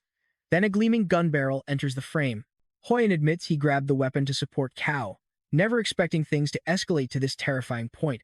Jang has mutated into a total monster. Watching our hero get pushed into a corner, Hoyen seriously doubts a single bullet can actually kill this beast, but at the very least, it might buy them some precious seconds. There is only one bullet. If he misses and exposes his position, he is dead. Cold sweat pours down his face as he carefully calibrates the trajectory, desperate to make this single shot count. His finger shakes violently on the trigger, paralyzed by pure adrenaline. Meanwhile, a smirking Zhang declares that this is the absolute end for Kao, grabbing our hero's head and brutally slamming it straight into the solid wall. Kao reels from the agonizing impact of his mutated former friend's insane strength. Now, pay attention here. Hoyen uses this exact distraction to finally lock in his aim. The perfect opening appears, but suddenly, John's eyes lock directly onto him. Panicking, utterly convinced his hiding spot is completely blown, Hoyen squeezes the trigger and unleashes the high-speed shot. The bullet streaks through the air with lethal velocity. It connects, and Hoyen gasps that he actually hit him. Dropping the weapon, he bolts, knowing his cover is gone, but can't resist looking back. He only sees a collapsed body on the ground. Zhang is completely gone. Before Hoyen can even process where the monster went, a sharp, horrific force pierces straight through his chest. Staring down in sheer disbelief, Hoyen watches blood spill from his own body. Zhang materializes right in front of him, mocking him. He boasts that a basic bullet could never stop him, admitting it didn't even hurt. Driven by pure, desperate fury, Hoyen reaches into his pocket and rips the pin out of a grenade. He screams through the pain, shouting that they are both going to hell together. In a flash, the arm holding the explosive is sliced clean off, soaring through the air. Hoyen stares in numb disbelief at his severed limb as a cold, expressionless Dong looms over him. The grenade detonates with a deafening blast nearby. Kao, collapsed on his knees, screams Hoyen's name in agony. His body gives out, but he desperately tells himself he has to keep moving. John slowly retracts his razor-sharp tail from Hoyen's chest. With a sadistic smirk, he remarks that sneak attacks are bad manners, mockingly asking the dying boy if he agrees. Barely breathing, Hoyen wheezes that if he played dirty, it is because he lacks experience and still has a lot to learn. John smiles, replying that he is happy to teach him a lesson. Suddenly, the tip of his tail splits open into a grotesque mouth, declaring he will show him how to utilize everything. He lunges again, viciously driving the tail deep into Hoyen's stomach. Hoyen's shriek of agony echoes as Jing wonders if he can mentally control a zombie of his own creation. Just then, Yanji and Xiaoyu arrive, stepping directly into the nightmare. Sensing them, the mutant slowly locks his gaze onto these new threats. You and I both know Yanji does not play around. She swings a massive metal pipe straight at his head, but he effortlessly catches it with his bare hand. Spitting insults, he counters instantly, telling her she is far too sluggish to ever challenge him. His brutal strike connects, snapping and twisting her arm with a sickening, audible crack. Despite the horrific injury, Yanji barely flinches, her face remaining eerily blank. With violent power, she is flung straight into Xiaoyu, her mangled arm dangling uselessly from her shattered shoulder. A heavy shroud of dust blankets the area from the collision. Dragging his broken body, Ko desperately crawls toward Hoyen, crying out his name through a throat tight with tears. He begs the boy to stay quiet, promising a cure exists as he frantically commands his system to spin the roulette. But Hoyen just smiles weakly, whispering that before the world ended, John had set him up a truth he only realized after being fired. Back then, he confesses he was just a spineless coward, too terrified of losing his job to warn the executives or reach out to Kao. He gasps that even though survival changed him, seeing Jang again paralyzed him, leaving him without the strength to confess his deep regrets. Hoyen admits that when they ran into Jang, he wanted to defeat him to redeem himself, intending to vanish afterward out of pure shame. But the moment Cao mentioned building a new faction, everything changed. He deeply missed the good old days of following his leader. With his vision fading into darkness, he smiles, whispering that he truly wanted to start that new journey together. Then Hoyen quietly closes his eyes, a peaceful expression resting on his face. Cao grabs his friend's cold hand, breaking down into uncontrollable, gut-wrenching tears. He sits there frozen, staring at Hoyen's lifeless body in total shock, realizing with absolute certainty that his companion is officially gone. We look down at Hoyen's pale, motionless hand resting on the concrete. Suddenly, his fingers twitch violently and ball into a tight, aggressive fist. Ko leaps backward in pure terror, his chest heaving as his heart rate spikes. Looking up, he is horrified to find Hoyan standing upright as an undead monster. Suddenly, a sharp noise behind him makes him spin around. Dong barks out a ruthless command, ordering the zombified Hoyan to execute Cao on the spot. Consumed by absolute rage, our hero snaps, screaming venomous curses at the laughing mastermind. Hoyan lunges forward, swinging his fists like a wild beast. Ko effortlessly evades the ferocious strikes, refusing to fight back. Dong just sneers, mockingly asking why he is holding back against his best friend. Watching Ko grimace in emotional agony, Jing laughs, demanding more entertainment from his former ally. He warns that if Ko refuses to put down Hoyan, the zombie will happily tear him to shreds instead. Forced backward, our hero stumbles over loose rubble. As he falls, the ravenous zombie Hoyan lunges directly at him with jaws wide open. Accepting his fate, Ko tightly shuts his eyes. Suddenly, a shadow bursts from the nearby supplies at blinding speed. It is Xiao Yu, arriving just in the nick of time to slam her hand over Hoyan's mouth, stopping the bite. Dong glares at her, growling that she is an annoying obstacle. He whistles sharply through two fingers, summoning a massive, heavy beast that crashes down right behind him. The bear-like abomination roars as Dong commands it to rip the zombie girl to pieces. The massive beast lunges forward. Acting fast, the zombie girl wields a sharp, bent metal rod as a makeshift weapon. She jams the metal against zombie Hoyan's throat, pinning him to the wall. But in that exact second, the giant beast looms right behind her. Spinning around, she prepares to fight this colossal threat head-on. Before the beast can strike, Ko leaps in with his sword, slicing through the monster's massive arms. He screams that he already lost Hoyan and refuses to lose Xiao Yu too. But the beast swings its heavy claw, launching Cao backward. His body skips violently across the dirt before colliding hard against the concrete. We see Ko slumped helplessly in a massive crater carved out by the sheer force of the impact. He whispers that he can't move and trust me. Things look hopeless as the wall explodes, sending Shiro crashing into the rubble beside him. All right, you and I are diving into a brutal moment as Jing stands over Ko's defeated, broken assistance. He mockingly asks if Ko regrets letting his emotions get the better of him, especially since his precious girl is about to fall completely to pieces. Ko's only regret? Not killing this scumbag sooner. Jing just laughs, boasting that Ko was doomed from the start. Ignoring the trash talk, Ko desperately screams for Xiao Yu to grab Yanji and run. But the system alerts him that Xiao Yu has refused. Cao desperately begs her not to throw her life away and to just run, but the system flashes the exact same warning. She is not leaving. He asks if she didn't always want a family, telling her she can find another one if she just stays alive. But when she refuses to budge, he screams at her to leave. If she leaves him, she can survive. But then the zombie girl does the impossible and speaks for the very first time, saying no. Cao is absolutely stunned, as he has never heard her speak before. Again, she says no, taking a fierce battle stance and telling Dista not to give up. Suddenly, a blinding flash of light erupts before Ko's eyes, and he is instantly transported to a memory of his old apartment building. A voice behind him says they finally found him. Ko spins around only to see Xiao Yu smiling with pure joy, thrilled that she has finally located her beloved boss, Cao. She stops, nervously debating what to say. After all, she was just an intern, so he might not even remember her. She starts rehearsing several crazy conversations, mimicking voices in her head. Cao can't help but laugh at how completely scattered she is.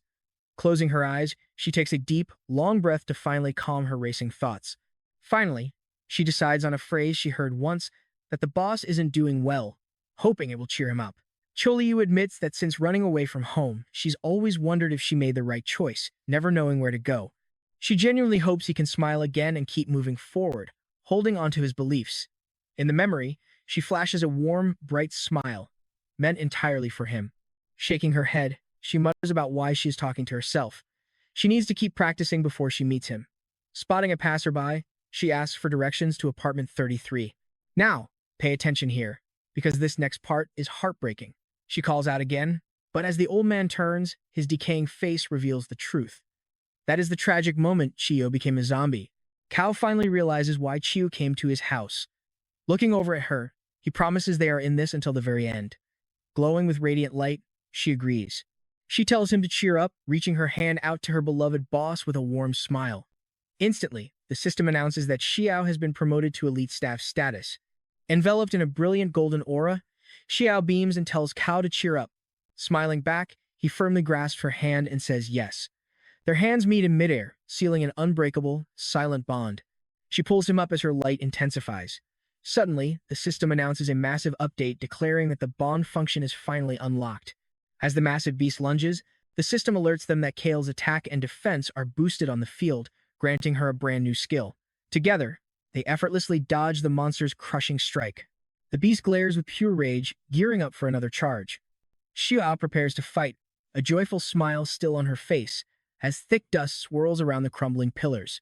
Sneaking up behind Ko, Zhang takes his chance and leaps directly into the battle. Completely unbothered, Kale casually glances over his shoulder with absolute freezing calm.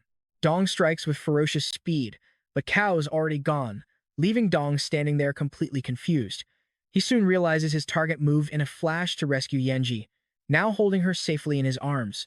Zhang stares in utter shock, muttering that this level of speed is impossible. Meanwhile, Kao notices this new mode is completely different, allowing him to feel a deep warmth and connect clearly with Xiao.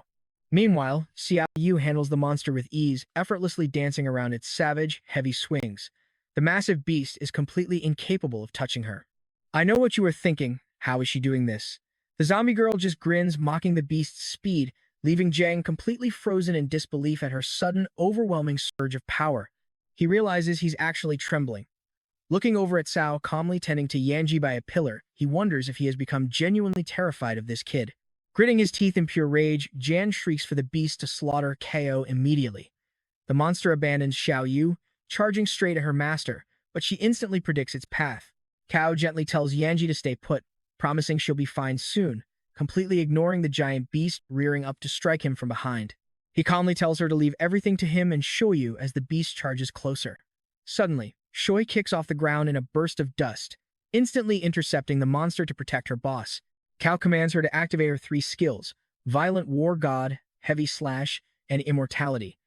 As she complies, the system flashes, confirming all 3 of her skills are now fully active. Enveloped in an overwhelming golden aura, Xiaoyu readies her strike. Pure energy erupts from 6 points on her back, flaring out to look like massive wings.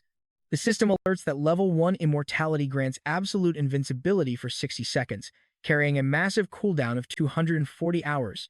Dong watches in sheer terror as the shockwave sends debris flying everywhere. Realizing he's outmatched, he instantly spins on his heel and bolts, unable to comprehend this crazy power. He panics, wondering how they got this strong, especially while fighting as a team. Suddenly, Kao blurs right next to him, mockingly asking if he's terrified now as Zhang breaks into a cold sweat. Kao delivers a lightning-fast strike that blasts Zhang away, severing his arm. Surprised that his enemy sacrificed an arm to block, Kao calmly mutters that it is fine. That arm was owed to Hoyan anyway. Zhang scrambles to escape, desperate to retreat and formulate a new plan, while Ko loudly calls out for Xiao Yu to finish this. Glowing with divine gold, the girl suddenly materializes right before the terrified Zhang. Before he can even react, she boots him squarely in the face, sending him crashing into the dirt. Zhang lies broken on the ground, struggling to push himself up through agonizing pain. It is only then that he notices the lifeless, massive face of his beast resting right next to him. Gnashing his teeth, he spits Ko's name with pure venom. Panic sets in as he desperately screams no, looking up just in time to see Kao diving down, sword raised to end it. Right as the killing blow descends, Ko senses a sudden shift. In a mad panic, Zhang begins eating the dead beast, screaming that he will never allow himself to lose to Ko. And that is where we leave it today. If you want to see what happens next, smash that notification bell and I will see you next time on Tob's channel. Music.